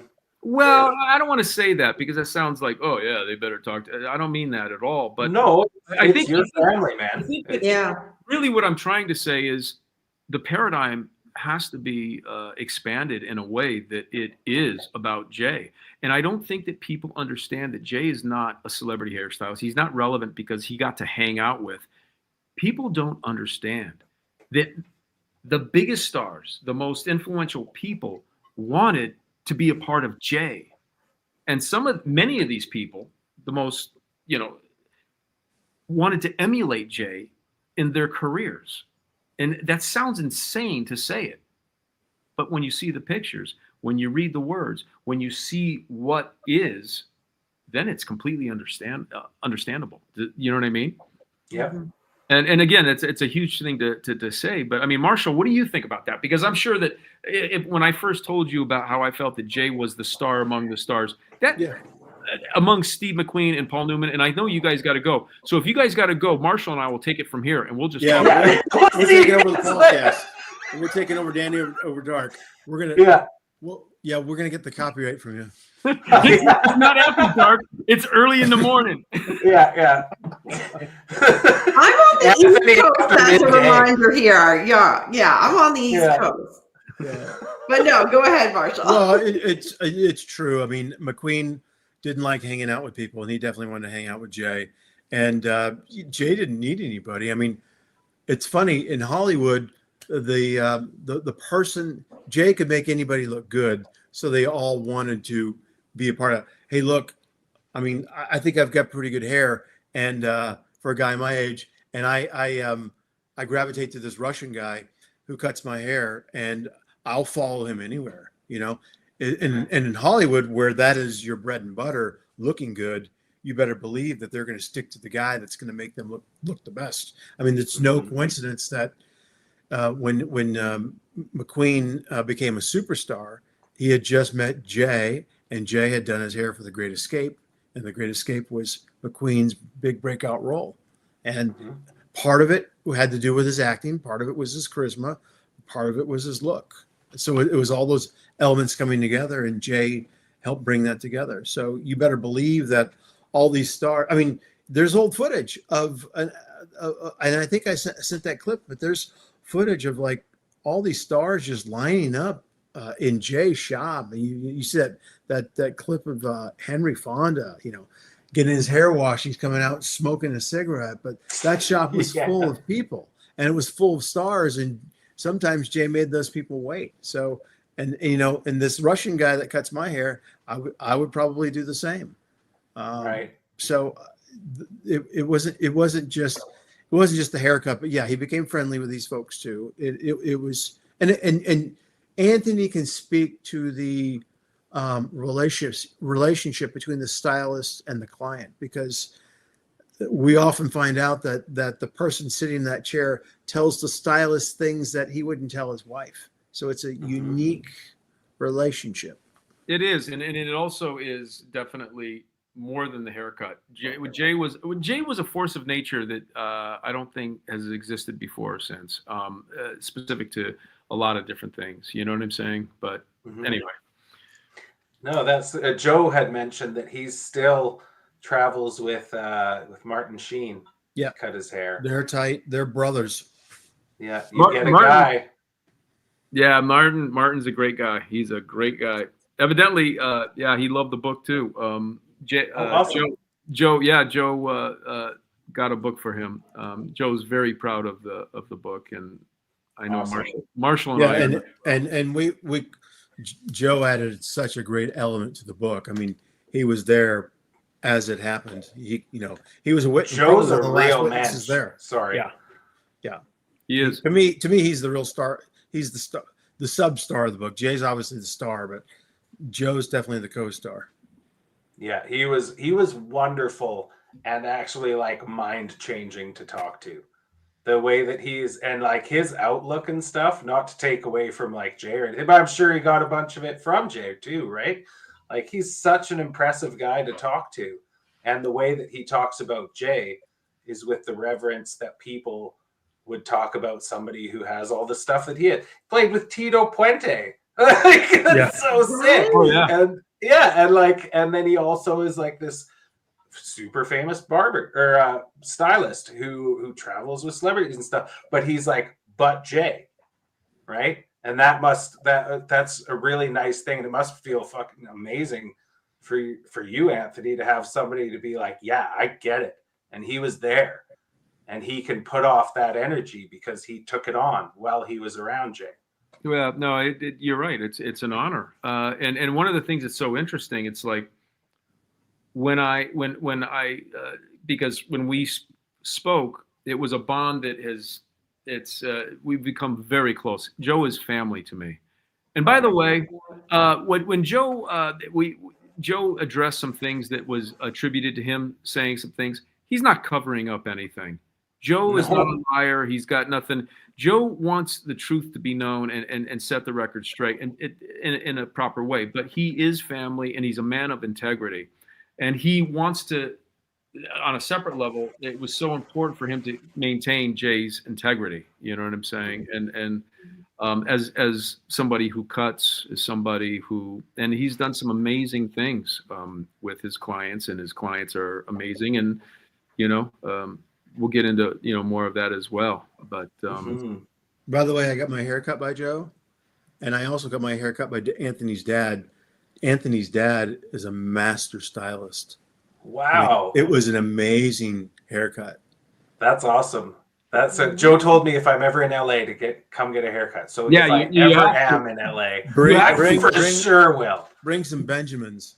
Yeah. You betcha. You guys really should. And they both are masters, and they both are amongst the very few that actually know and do the Sebring cut completely. You know what I'm saying? But and again, when I, like you were talking earlier, and as we go on, but as I go on at this point, speaking with Joe and him, us intersecting and getting, in our lives, it's such an honor.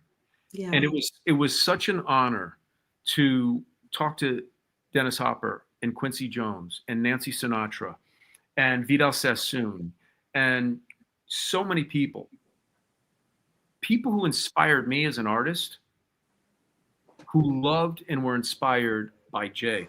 That was, again, talk about those moments where it's worth everything. Mm-hmm. To sit in a room with these icons and people, like I said, and I see the way they loved Jay and they revered Jay. this is why I'm able to say what I say, because I see these people and I'm like, holy shit, Jay was a force of nature. He really was. And there's no way to really describe that. You know what I'm saying? And I'm honored and blessed that I got that. And that was one of the great perks of this journey, one of the lifelong journeys. And I don't want people to feel like, oh, wow, this is what all that our family thinks about or that I think about. Although if it were, that would be fine. Yeah. That would be enough. But there's our family, there's life, there's us. The four of us are talking. Now there's a synergy there. That's what this is all about. And why are we talking about Jay? Well, yeah, the murders.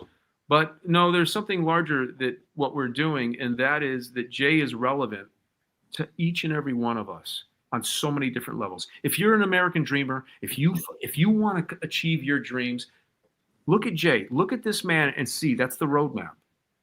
If you want to, elevate yourself and elevate other people, and you're not selfish these are all things that are universally relevant. If you stand up to an evil that is unsurmountable, then that relates to us.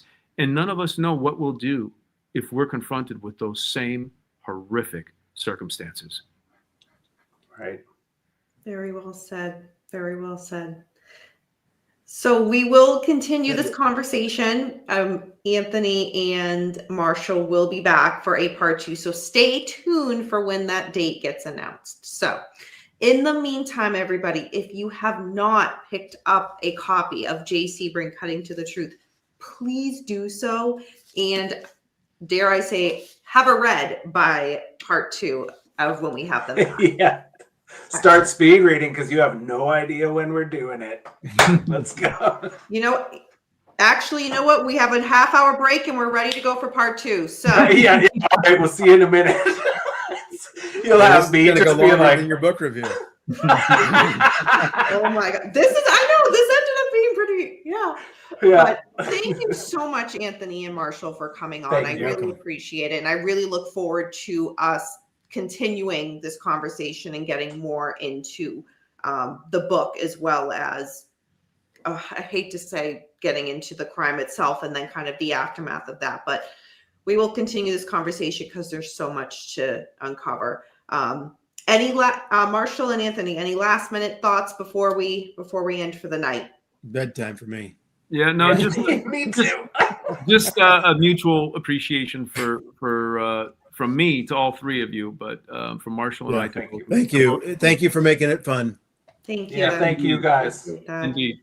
Oh, and I thank you, Paul, for being here or whatever. Yeah, hell yeah. All right, everybody. Thank you for joining us, and thank you for everybody for participating in the chat. And if everybody, is watching this and you were not able to do it live, but you have a question or a comment, leave it on the video. We'll get back to you on that.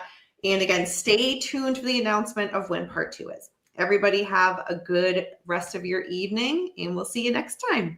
Bye, everyone. Good night. Bye.